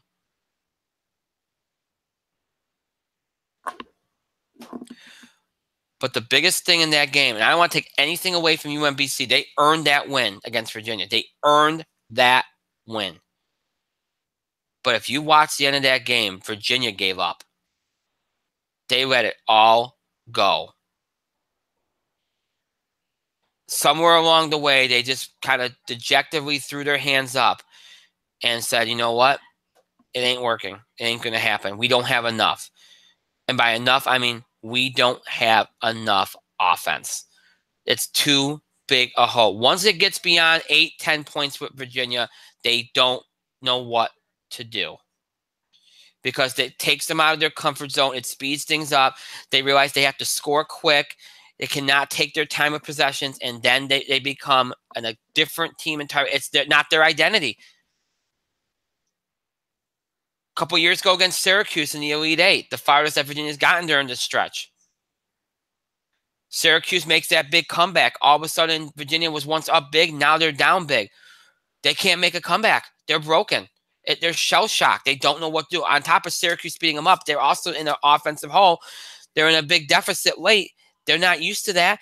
They don't want to be behind late because they can't keep up with the scoring. They can't. So that's why Virginia will not. That's why no matter how many times I hear people say, and I made the mistake too this year, so don't. I'm not going to act like I didn't do it too. But year in and year out, you hear about teams like Virginia. You know, in the past, like I said, Pitt, Notre Dame, all these other teams that try to play this style, and they never, ever have success with it in the tournament. You can have success with it in the regular season. You can have success with it in the conference tournament. But the minute you enter the NCAA tournament, it's not going to be a winning formula. It's just not. You have to have a go-to guy. You have to be able to score. When you don't, you're out. You will be knocked out, and that'll be it. So you can graduate UMBC, but as I said, Virginia, prime candidate for this. Prime candidate. Other than that, if you look at that bracket, I talked about the Buffalo, Arizona thing. We called that. That was one of the upsets a lot of people were calling. Buffalo's a really good team. I don't know if I would have called them beating them by 20. Loyola Chicago wasn't too much of a shock. They're a very good defense. They're Virginia light. They play like Virginia, but they can also score the ball, which is a big difference there. Tennessee survived only to lose to Loyola Chicago. You know, Kentucky has looked good, but again, wait till they run into a defensive team. They're the highest seed left in the bracket up there. Cincinnati, in case you haven't known by now, blew a 22-point lead. Nevada's just been amazing to come back from, 14, 17 down against Texas, and then to come back from 22 down against Cincinnati. Cincinnati blew that game the minute they let Cumberland stay in the game with 4 fouls. Mick Cronin made a big mistake with that. He will regret that. It was a terrible mistake. I don't care if the player's trying to talk you out of it or not. You have to make you have to make the decision. He did not. Kept them in. He fouls out. Changed the entire game. Nevada makes that big push. So you get Nevada. So you get Nevada versus Loyola Chicago, which is going to be an interesting game. And you get Kentucky versus Kansas State, which I don't think will be much of a game. I think that's probably the worst game on the board. Kansas State plays good man-to-man, but I don't think they're going to be able to stop Kentucky. So that's what you're left with in the South. That South just completely blew up, as did the West. You know, Xavier losing on Sunday, kind of much like Cincinnati. Boy, Nashville was not a good place for Ohio teams. Cincinnati and Xavier both back-to-back losing. Xavier just blew it away. Florida State with a nice comeback. Florida State showed their athleticism. Great stuff there. Ohio State won, but then lost to Gonzaga, which Gonzaga is better than them anyway. So that's, you can congratulate Houston on a big win over San Diego State, but they were never going to beat Michigan. Came into this tournament saying Michigan was a dark horse. They've shown that so far. A little disappointed in Providence, but A&M was the better team at the beginning of the season. They were the better team. And they've shown that, particularly in the paint. That's where they're at their best, is in the interior. They will rebound the ball well, and you cannot stop them in the paint. And they've shown that in the first 2 games, and that's the reason why they were able to beat Providence. That's the reason why they were able to blow out North Carolina. And another shock. Look, if North Carolina gets out-rebounded and they give up a lot of second-chance points, they're going to lose. That's their bread and butter. They rely heavily on out-rebounding you and preventing you from getting second-chance points. If they don't do that, they lose. They've done that this year. They lost some teams they shouldn't have lost to because of that, and they did that again in this game. A&M with an astounding performance, and that leaves you with Florida State, Gonzaga, and Michigan, Texas A&M. Interesting games. On the other side, but that whole left side is just a complete, like, wow, what happened? Villanova has had no issues. And I think they got a gift. I'm not saying they would have lost to Virginia Tech, but I think they got a gift from Alabama. I know they started to deal with Colin Sexton. Alabama gave them a little bit of a push in the first half, but they got a true gift. But Alabama beat Virginia Tech, and that was a good win for Alabama. I think they needed to win a game just to kind of, even though I know they earned their way in, I think that helped them a little bit as far as how people view them. But yeah, once I saw Villanova playing Alabama, I liked the match for Villanova. I know Colin Sexton's a great scorer, but I just thought Virginia Tech matched up much better with Villanova, and Buzz knows Villanova better, so they kind of dodged a bullet there. So Villanova moves on. West Virginia. I think West Virginia got kind of lucky not having to deal with Wichita State, which lost to a very good Marshall team who really showed up in that game, played well. They just didn't have enough for West Virginia. West Virginia's pressed. The way they play is just so tough to play against. West Virginia did a very good job in that game. So now you get West Virginia-Villanova, which is a matchup that I think a lot of us were wondering if we got was going to be a good matchup. I think Villanova's very much equipped to deal with West Virginia. I'll talk more about that in a minute, but that's the matchup we got. Florida survives St. Bonaventure, but does not survive Texas Tech, who I thought might go down to Stephen F. Austin. They came close, but they didn't do it. Texas Tech has shown a lot to me. It's not that I thought they were a bad team. I just didn't think they were all as good as some people thought. They've shown me a lot in this tournament so far. They played very well against Florida. I was very disappointed in Florida. I thought, but again, the problem with them is not offense, it's been defense, and that showed up in that game. And I was very disappointed in Florida that they never came around on their defense because the offense was there all year. Butler beats Arkansas, which was no shock to me. And then Purdue, which was Isaac Hawes to a fractured elbow. A lot to talk about, the brace can't be approved NCAA way. If he gets a brace approved, he can be on the court. Does not look like he's going to play. I don't think he should play. I think that's the right call. They have a good backup. Why bother? Purdue was able to get out and beat Butler to advance to the Sweet 16 in a great game. I thought Purdue played very well in that game. Butler gave them everything. Butler was great defensively, but they're also more athletic and more explosive than people give them credit for. They're not like the Brad Stevens Butler teams anymore. They're more athletic and more explosive, and they're a tough team to deal with. And Purdue dealt with them very well, even with losing Haas. So I give Purdue a lot of credit. So you're left with Purdue and Texas Tech, which is an interesting game as well. And on the bottom half of the bracket, Kansas has had no issue. I thought either Seton Hall or NC State could give Kansas a hard time, but I thought NC State had the better chance at beating them. Once Seton Hall took out NC State, I thought Kansas would have an easier time. They did. They have advanced. Clemson, I thought, was always going to get out of the first round. Auburn was one that a lot of people thought Charleston could do something. They came pretty close. You had that Clemson-Auburn game, which was a lot of orange. You might get more orange later if Clemson sees Syracuse, but that game I thought on paper was going to be a good game. It ended up being a complete dissection and blowout by Clemson of Auburn. I felt like Auburn was overrated all year. I thought the SEC was overrated all year anyway. I thought it was better this year. I thought it was still a good conference. I did not think it was anywhere near as good as some people thought it was.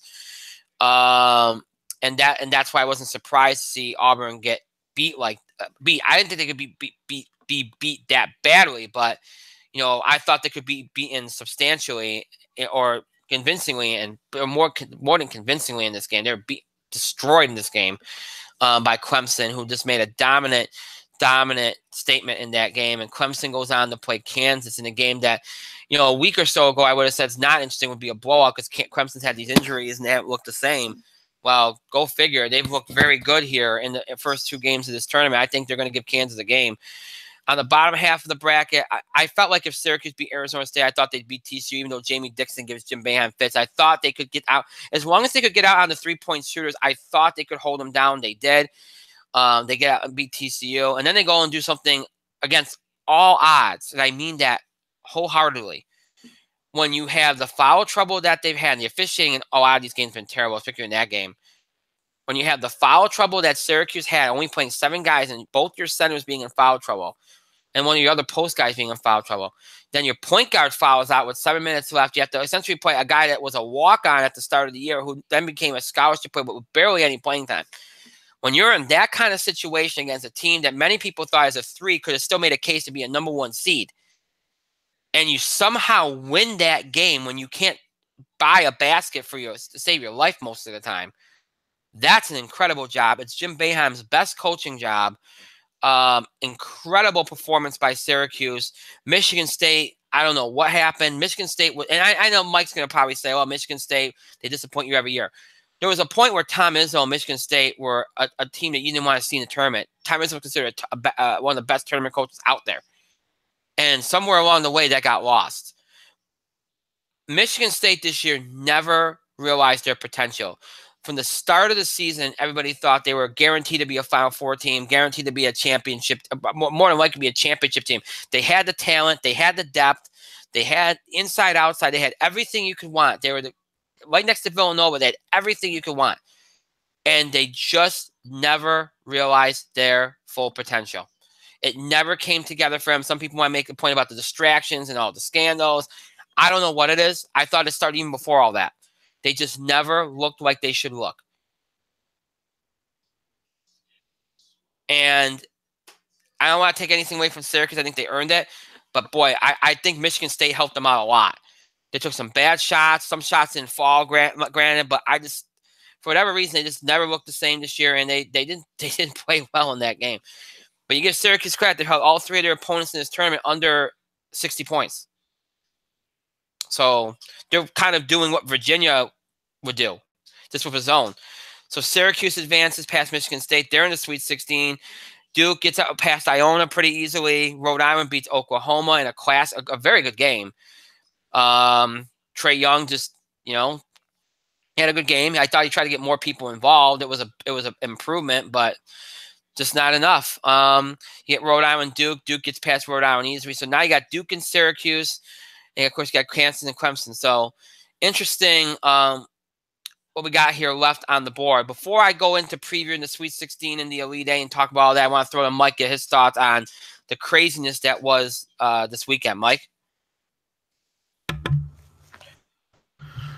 When I last talked and when you started talking, I was able to watch the entire mixed match challenge match between Team Little Big and Team Oscar in its entirety. And by the way, they started off with Cole being super serious because Daniel Bryan got carted off after the assault, the vicious assault by Kevin Owens and Sami Zayn, team the bestest friends ever. So it was a somber moment to start.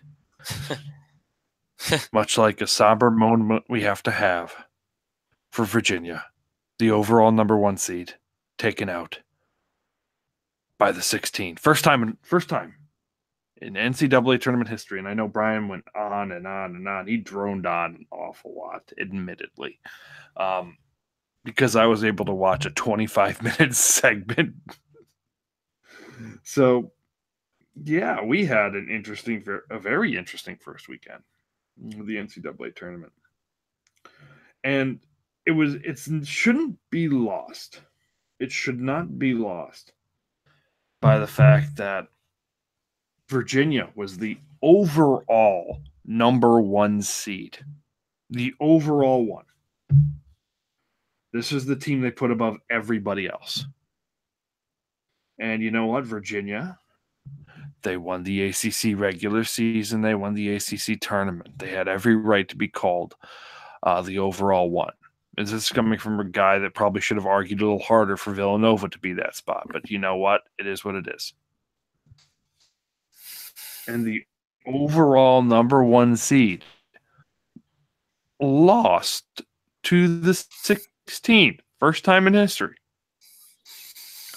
Was a close game in the first half and an utter rout in the second half.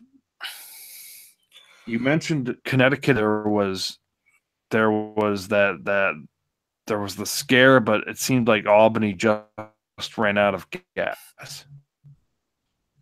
I heard you say that. Maryland and Baltimore, UMBC did not run out of gas because they kept raining threes on Virginia for the next 20 minutes. for the next 20 minutes. They kept raining threes and got every shot they could possibly want. It's like Virginia was the 16 seed and UMBC was the 1. They routed Virginia.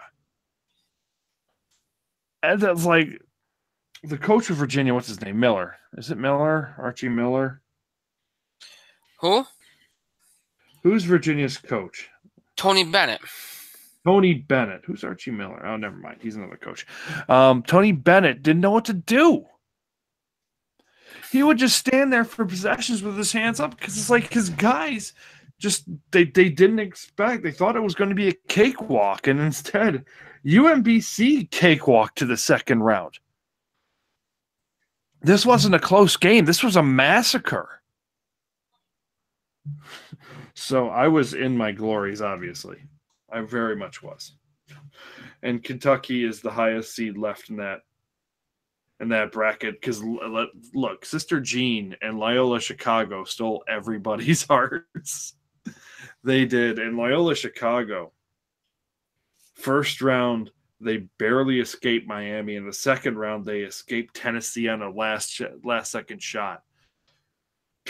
That team is battle tested, but Nevada's got pros, man. Nevada kind of beats Texas. And then Nevada escapes. You know what? I take that back. Nevada's got pros, and both these teams got there by the skin of their teeth. Like, the only team that didn't have to struggle so much this week was Kentucky almost. I mean, they had a close game with Davidson, but they beat Buffalo. And by the way, Buffalo is another hero of the first weekend. They fucking wrecked Arizona. Mm-hmm. Oh my God. There were a few teams here in the first weekend that you thought could win a national championship. Virginia, Arizona, Cincinnati was in the conversation. Xavier was definitely in the conversation. Michigan State certainly was in the conversation for whatever fucking reason. Carolina, people thought had a really decent road. Wichita State, people thought could maybe be a bracket buster. Who else? Definitely Michigan State. People had going all the way. Like, one of those teams most people had going to the title or Final Four, the title game, or winning the damn thing, and they don't make it out of the first weekend. Mm-hmm. I thought would come out with a chip on the shoulder, and instead they got their asses handed to them. And by the way, it's worth noting, all of the Pac-12 representation in this tournament has been eradicated, eliminated. Conference of Champions, indeed. They were, in the words of Mr. Woken Matt Hardy, deleted.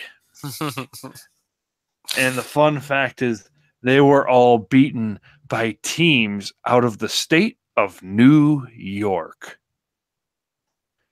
So it's not that the Pac-12, the Conference of Champions, they have a daddy, and their daddy is New York State.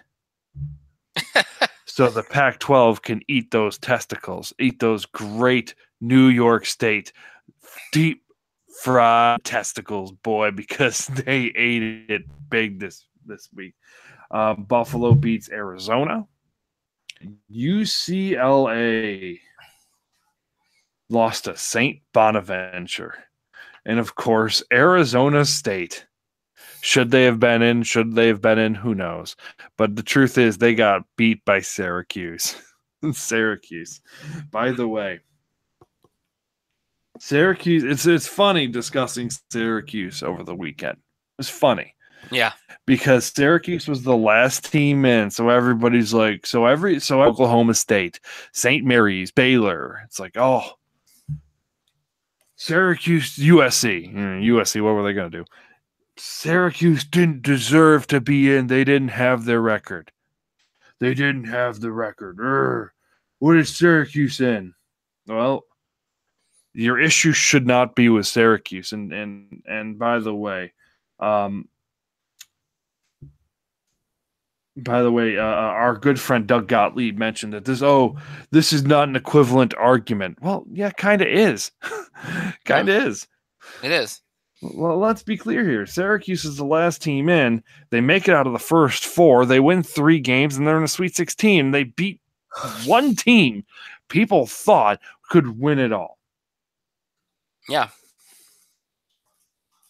So you know what? It's like eeny, meeny, miny. It's like, all right. So you should probably take those arrows and stop aiming it at the orange. If you want to aim it at somebody, maybe you aim a little more southern and aim it right at Oklahoma. Maybe aim it right at UCLA. And by the way, UCLA is we had every right to be there. But maybe aim it at Oklahoma. And by the way, if you're a St. Mary's fan,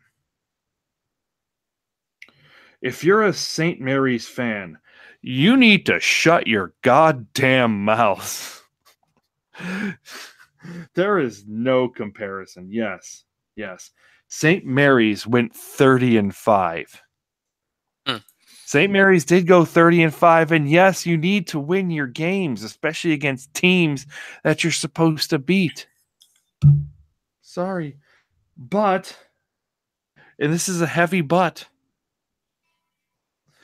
when you don't play anybody, when you don't go out there and challenge yourselves, and you don't play everybody in non-conference, and when you rely exclusively on the fact that you play Gonzaga twice,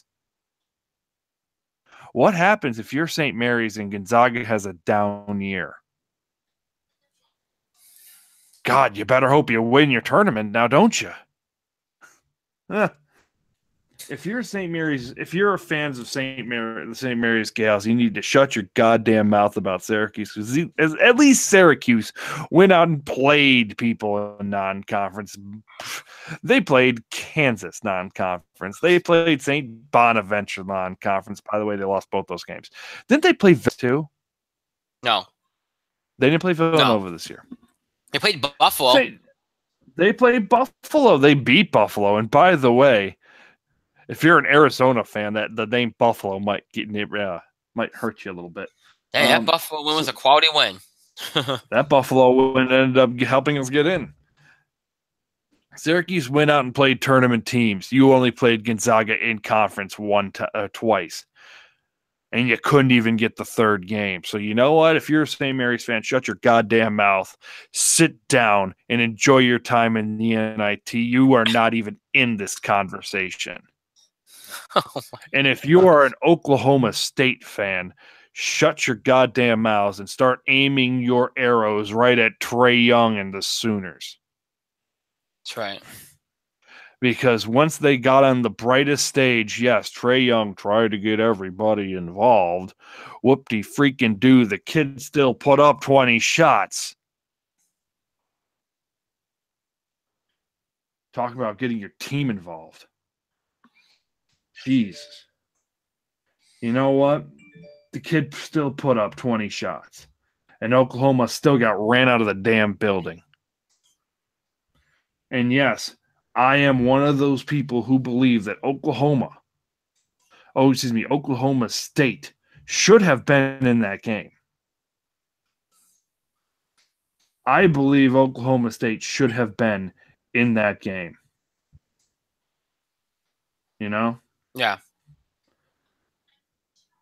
So, excuse me, yes. Trae Young put up 18 shots in the game against Rhode Island. He put up 18 shots. Yeah, the next guy, the next highest shot total was 10. Trae Young had almost double the amount of shots as the next guy. Better than usual. Yeah. That's not saying much, though, but better than usual. By the way, McNeese, who's the center, had 14 points for Oklahoma. He only got 8 shots at the basket, but he made his count. Meanwhile, Rhode Island's rolling in with balanced scoring, and Oklahoma's like, what the fuck is that? We just passed it to Trae Young, and maybe one of us get shots sometime.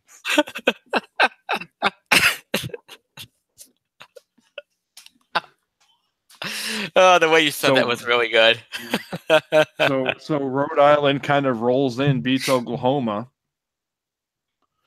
and they get the unfortunate draw of Duke next round. That's all.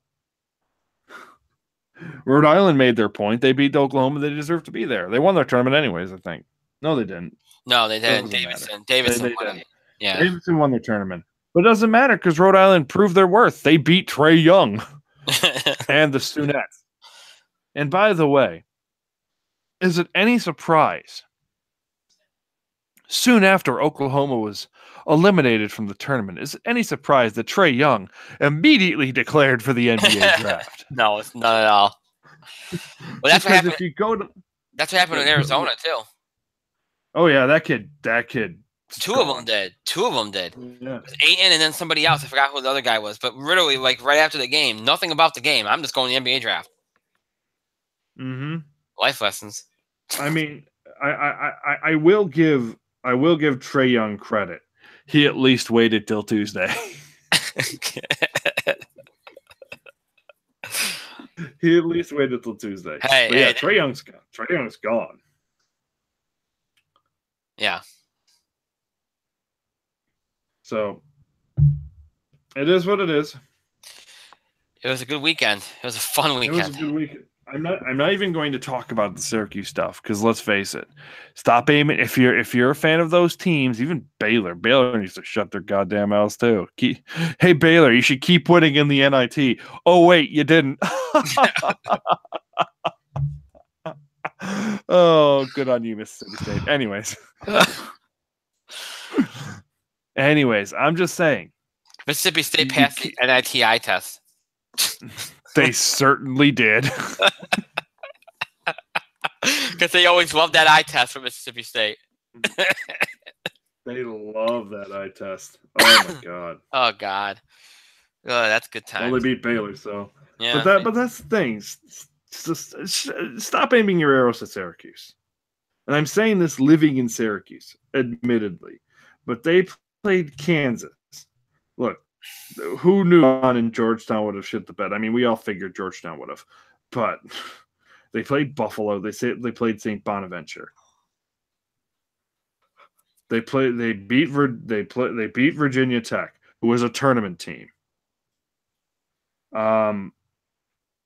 And yes, they had the benefit of the Big East, but let's be clear here. They went out and tested themselves against tournament-ready teams. What the fuck did St. Mary's do? So yeah, Syracuse got that Buffalo win. They beat Clemson. Then they beat Miami at Miami. They beat Louisville at Louisville. Yep. Syracuse handled their business. So all these analysts are like, Syracuse doesn't belong in this tournament. Well, who the fuck does? Only half of these teams got an automatic bid. It's just targeting the wrong teams. I don't have any quibble with putting Oklahoma State in this tournament. I thought they deserved to be in this tournament. You swap out Oklahoma for Oklahoma State, you solve that problem right there. Immediately. You solve that problem immediately. Especially since Oklahoma State beat them twice. Agreed. What's the argument here? I mean, Oklahoma State had the better wins to begin with, and then they beat them twice. There's no competition. So I mean, the only team I think that might have some grumbles here is Notre Dame. Yeah. They might have a legit grumble. Okay, so you take out Arizona State for Notre Dame. Sure. That would be my suggestion. And look, they rewarded Arizona State for what they did in November, December. Yeah, that's pretty obvious. I mean, Arizona State has more of a reason to beat it than Oklahoma, quite frankly. Absolutely. Yeah, I mean, I don't quibble with that. I mean, and by the way, but I'm sorry for interrupting, but Notre Dame lost in the NIT. Could they have done what Syracuse had done? Could they have beaten Michigan State? Probably not. I mean, they could have Bonzi Colson and company, but yeah, I mean, it's possible. Probably not. It's possible, but not probable. So you know what? Syracuse has more than earned their right to be there, and they went out. They won 3 games, 3 really close games. 3 heart-stoppingly close games. Yeah. They went out, they handled their business. So, and then they get Duke. They get Duke in the Sweet 16. So, yeah, that one's a bit nerve-wracking if you're a Syracuse fan. But you know what? This tournament is crazy. And we had a lot of upsets this year. We had 2 number ones not even make it out of the first round. And for some reason, everybody's sleeping on Nova again. But whatever. You know what? It's fine. Because we have a good slate of games coming up. We do. We had a really hell of a first round. It was exciting, and history happened, and thank God that it did, because Virginia needed to go. Unless you're a Virginia fan, in which case, I'm sorry. I'm not sorry. I will just say this too. I mentioned this last because you brought up Notre Dame. The problem, I think, with Notre Dame, and I think the reason why Notre Dame didn't get in was because they had bad losses even with their full team. They lost to Ball State with their full team. And I think, and they also had 4 losses before these guys went down. I think that was the key. I think if they had done better with these guys on the team and had no bad losses, I think they would have made the tournament. I think they would have put them in. I think that was the thing. Like, well, you know, it's not like you were doing okay with the full team, but you weren't doing as good as you should have been. So we talked about that. But you know what? Again, the tournament's been going on. I don't want to talk about the teams that should have been in and who shouldn't have, whatever. Obviously, that comes up because you look at who's made it. So if like Syracuse has won 3 games already in this tournament, and everybody's like, well, hey, they proved their worth. They never should have had to prove their worth. They belonged in this tournament, and that's not even a hometown thing. They belonged in this tournament. If you look at their numbers, they just did. They didn't always look like an NCAA tournament team, but again, we've never gone by looks. We've gone by what you've done. If you've beaten tournament teams and you've had a decent enough season, you deserve to go. Although I will say this, if you go by what I feel like should be one of the best criteria out there that they should use, which is having a 500 or better conference record as a qualification to be in the tournament once you win your conference tournament. If you consider that, Syracuse doesn't make it, nor does most of the field, really. But they won't ever do that, so whatever. All right, so like Mike said, we have a good array of games here. And I'm just going to go through this really quickly and just kind of preview these games. The first game you got in the South, you got Kansas State versus Kentucky. Again, I feel like this is the weakest game on the board, even though it's a game between 2 brand-name teams. I like Kentucky here, even though I think Kansas State plays good man-to-man defense, and I think they'll give Kentucky some issues. Kentucky, I think, will have enough to get by Kansas State. Kansas State sometimes struggles to score. Kentucky's Achilles heel is struggling to score at times, and I think that's what's going to come back to bite them later on in this tournament. Very youthful, and very inexperienced. But I think Kentucky has enough to get by Kansas State, and I don't think that'll be a very good game at all. I think it'll be a blowout. Loyola Chicago, Nevada is a very interesting game. Might be one of the most intriguing games of the week here. You got Nevada and their ability to come back. Nevada, people don't realize Nevada's got an array of pro basketball players on that team. A lot of those guys are going to be pros. They're very athletic. They have a good offense. They can. Some of those guys can defend really, really well. Nevada, I think, is a strong team. As I mentioned about Loyola Chicago, they're like Virginia Light. They play similar defense to Virginia. They like to hold teams down. But unlike Virginia, I think they have a better affinity to score. That's going to be a very good game. I would favor Nevada in that game. But boy, either one of those teams can win. I'm going to say this now. Both those teams can beat Kentucky. I think Loyola probably has the better chance because of the defense. I think they can lock. Kentucky does struggle to score, and if you have a lockdown defense on top of a issue with scoring, that's usually not a good recipe. Kentucky has scored very well in this tournament so far. So I don't think Kentucky's coming out of this region. I'm actually thinking either Nevada or Loyola is going to come out of this region and shock the world, but we'll see. And in the West, you have Florida State and Gonzaga. I actually think Gonzaga is going to win that game. Even though Gonzaga hasn't played their best, in my opinion, they haven't played their best in this tournament. Going into this tournament, I thought they were playing their best. I think the guard play is key. I think Gonzaga will get past Florida State in a close one. And Michigan and Texas A&M, I think, is a great game. But again, I came into this tournament thinking Michigan was a dark horse. I'm going to stick with Michigan. If they can get on the glass and get and at least stem the tide on the rebounding margin and make sure that they don't get out rebounded by 20. Because A&M's going to go for it. We talked about with their ability, with their centers, and what they can do in the paint. If they don't let anybody else on A&M beat them, because they're not going to be able to stop what A&M's doing in the paint. If they don't let anybody else on offense for A&M beat them, and they do, at least try to break even on the rebounding margin, I think if they do that, they'll be fine. I still like Michigan to beat A&M. And you go again to the East, Villanova, West Virginia, I think will be a close game. But I think the key for me with Villanova, when you have a team like West Virginia, okay, and they like to go full court press, and they put that kind of pressure on you, and when they do that, okay, you have to have good guard play. You have to have good ball handlers. That means good guard play to be able to stem the tide and do that. And good guard play in the tournament is a key always. The most successful teams usually have good guard play. Villanova has that. They have strong ball handlers. I don't think they're going to have any issue with West Virginia.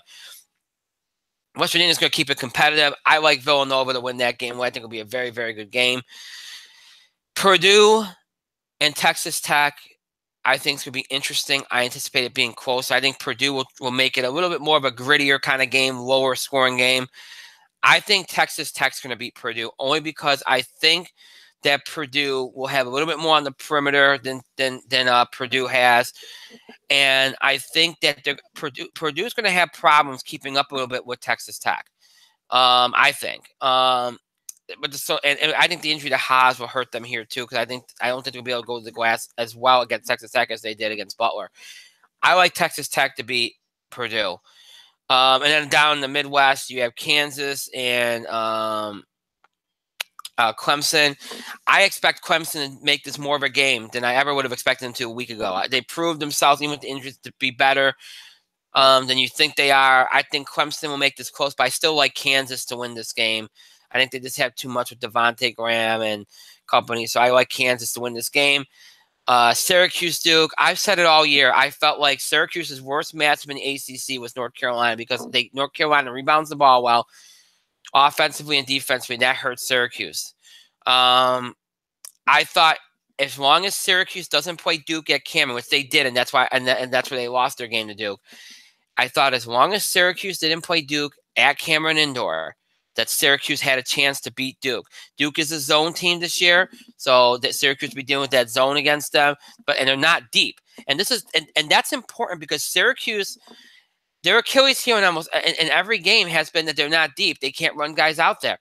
Well, Duke's just as deep as Syracuse, so there's not going to be any depth advantage for either one of these teams. I think Syracuse is going to beat Duke in a close game. I really, really do. I think the zone. One of the things you see with teams that play zone is they don't usually play well offensively against the zone when they see it. Syracuse hasn't been too bad at times, but they've even shown some struggles. Duke's zone has been good, but I don't think it's as good as it can be. And I think Syracuse will find ways to exploit it, I would hope. Probably Syracuse don't have the shooters to exploit it, but I think they can find ways. But again, sometimes these teams that play zone don't tend to do well against the zone. So, but that goes for Duke too. As long as Syracuse can get out on the shooters, but Duke doesn't have people forget Duke's usually a good perimeter shooting team. I think this is one of Duke's weakest perimeter teams. I mean, Allen obviously can make a three. Duval can make a three, but it's mostly about Bagley and what they can do in the paint. Syracuse is going to have to stand back and just let them have their way in the paint and make sure nothing comes from the perimeter. If they do that, I think Syracuse wins this game. I really do. I really do. So, assuming things go the way I think, I think either Loyola Chicago or Nevada comes out of the South. I actually like Michigan to come out of the West.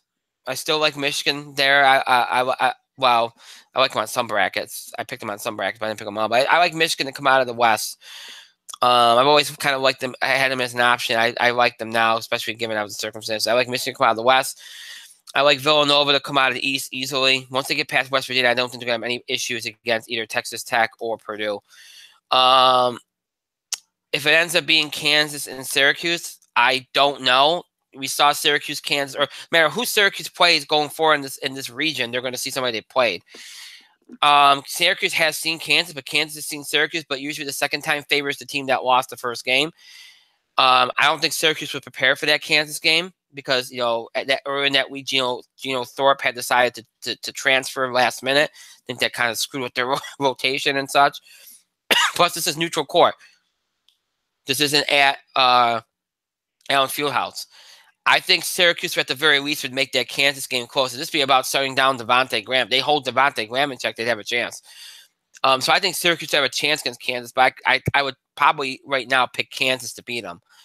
So that's how I would see things right now. Obviously, I'm not going to look at any Final Four championships for next week, but that's how I would see things right now as far as the field goes. So should be some interesting games. Mike, do you have anything else to add? I'm not going to pick these games, but I am going to say one more thing before we go off the air tonight. I was fucking right about Michigan State, wasn't I?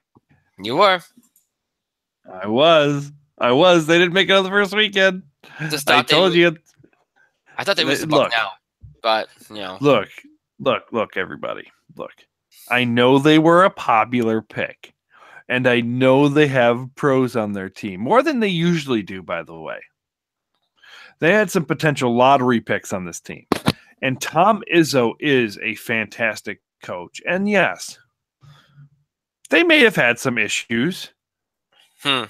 They may have had some institutional issues. And by the way, I'm only going to mention this. I'm not going to go into a deep dive, but there was a story today about the personnel above Larry Nassar at Michigan State, who did fire Nassar, but only when the FBI really began investigating. And by the way, that piece of personnel has said privately that he didn't believe the allegations were true. When it happened, he didn't believe the allegations were true. Yikes, what the fuck are they doing over at East Lansing? I digress. Yes, there were some off-the-court distractions. About 119 of them. Maybe 120. But that being said, they got beat. Yeah. Period. Even if there weren't off-the-court distractions, they got beat. Period. And it just kind of goes to show, yes, Izzo did win a national championship, but let's put this in perspective real quick. Michigan State, a favorite to win. Team with pros, Tom Izzo. They played in Detroit, and they lost. Hey, Brian, do you hear that phone ringing? Do you hear that phone ringing? You should pick it up because I fucking called. Oh, goodness. The odds stacked against them, and they found a way to lose. Found a way to win it. Quite this thing. Quite the story. And there's a lot of stories like that from the first weekend. I think there'll be a lot more stories from the second weekend. It figures to be a very good basketball weekend, a great weekend of college basketball, lots of good matchups, interesting matchups, and we'll see what we're left with for a Final Four once the weekend culminates. It should be a fun weekend. We'll talk about it next week. I know I said last week that I'd post some stuff on Twitter and Facebook. I did not. And I'm going to be honest with you folks. It's hard because you want to sit there and you want to enjoy the tournament and just immerse yourself in the game, because I think that's the best way to do it. So, I as I was watching these developments unfold, I'm like, I could go on there and go, wow, crazy, this, that. I'm not going to do it. I'm just going to immerse myself in a moment. I'll talk about it on Tuesday, and that's why I did it that way. But, I mean, it was a very fun basketball weekend, and this weekend figures to be the same. So please do tune in and check out the games and enjoy them, because I think I think there's going to be just as many surprises this weekend as there were last weekend. I really think you're going to be shocked by who's going to end up in the Final Four. I really do. And obviously, we'll talk about what happens next week and all that good stuff, and should be fun. Should be interesting. So with that being said, we are done for tonight. As always, the show is over, but does not mean you have to stop interacting with to the show. Your reactions, comments, opinions, questions about the show, scheduling of the show, topic ideas, breaking news items, related sports, entertainment, wrestling they want us to cover. Any of these things you can do by email, Facebook, and Twitter. You can email us at itspotlight401@gmail.com. You can also follow us and tweet us at itspotlight401. Remember, hashtag itspotlight401 is what you want to tweet at us when you're tweeting regarding our show, when you're tweeting anything about the show. Use that hashtag if you can. And Facebook, search for In the Spotlight 401. And then please make sure that you like our page and follow us. Please follow us on Twitter and Facebook for the latest show information, especially when it comes to scheduling, any postponements, delays. That's the best way to get information to you all. And, of course, we post other random things on both of those social media feeds as well. So make sure you follow us on Facebook and Twitter. On Twitter at itspotlight401. Remember, hashtag itspotlight401 for anything you tweet regarding the show or anything you tweet at us. And again, on Facebook, search for In the Spotlight 401. Make sure you like our fan page and follow us. When I keep up with the show and look back at classic episodes, you have two ways to do it. You can either watch us and stream us anytime on Google Plus and YouTube. Again, that's on Google Plus and YouTube. Just search for In the Spotlight 401. Again, search for In the Spotlight 401. And you'll be taken to our show page on both sites where you can stream any of our episodes from our run here on Google Plus and YouTube. That's every episode from mid-October 2015 all the way up to tonight's current episode. Stream those episodes anytime you want here on Google Plus and YouTube.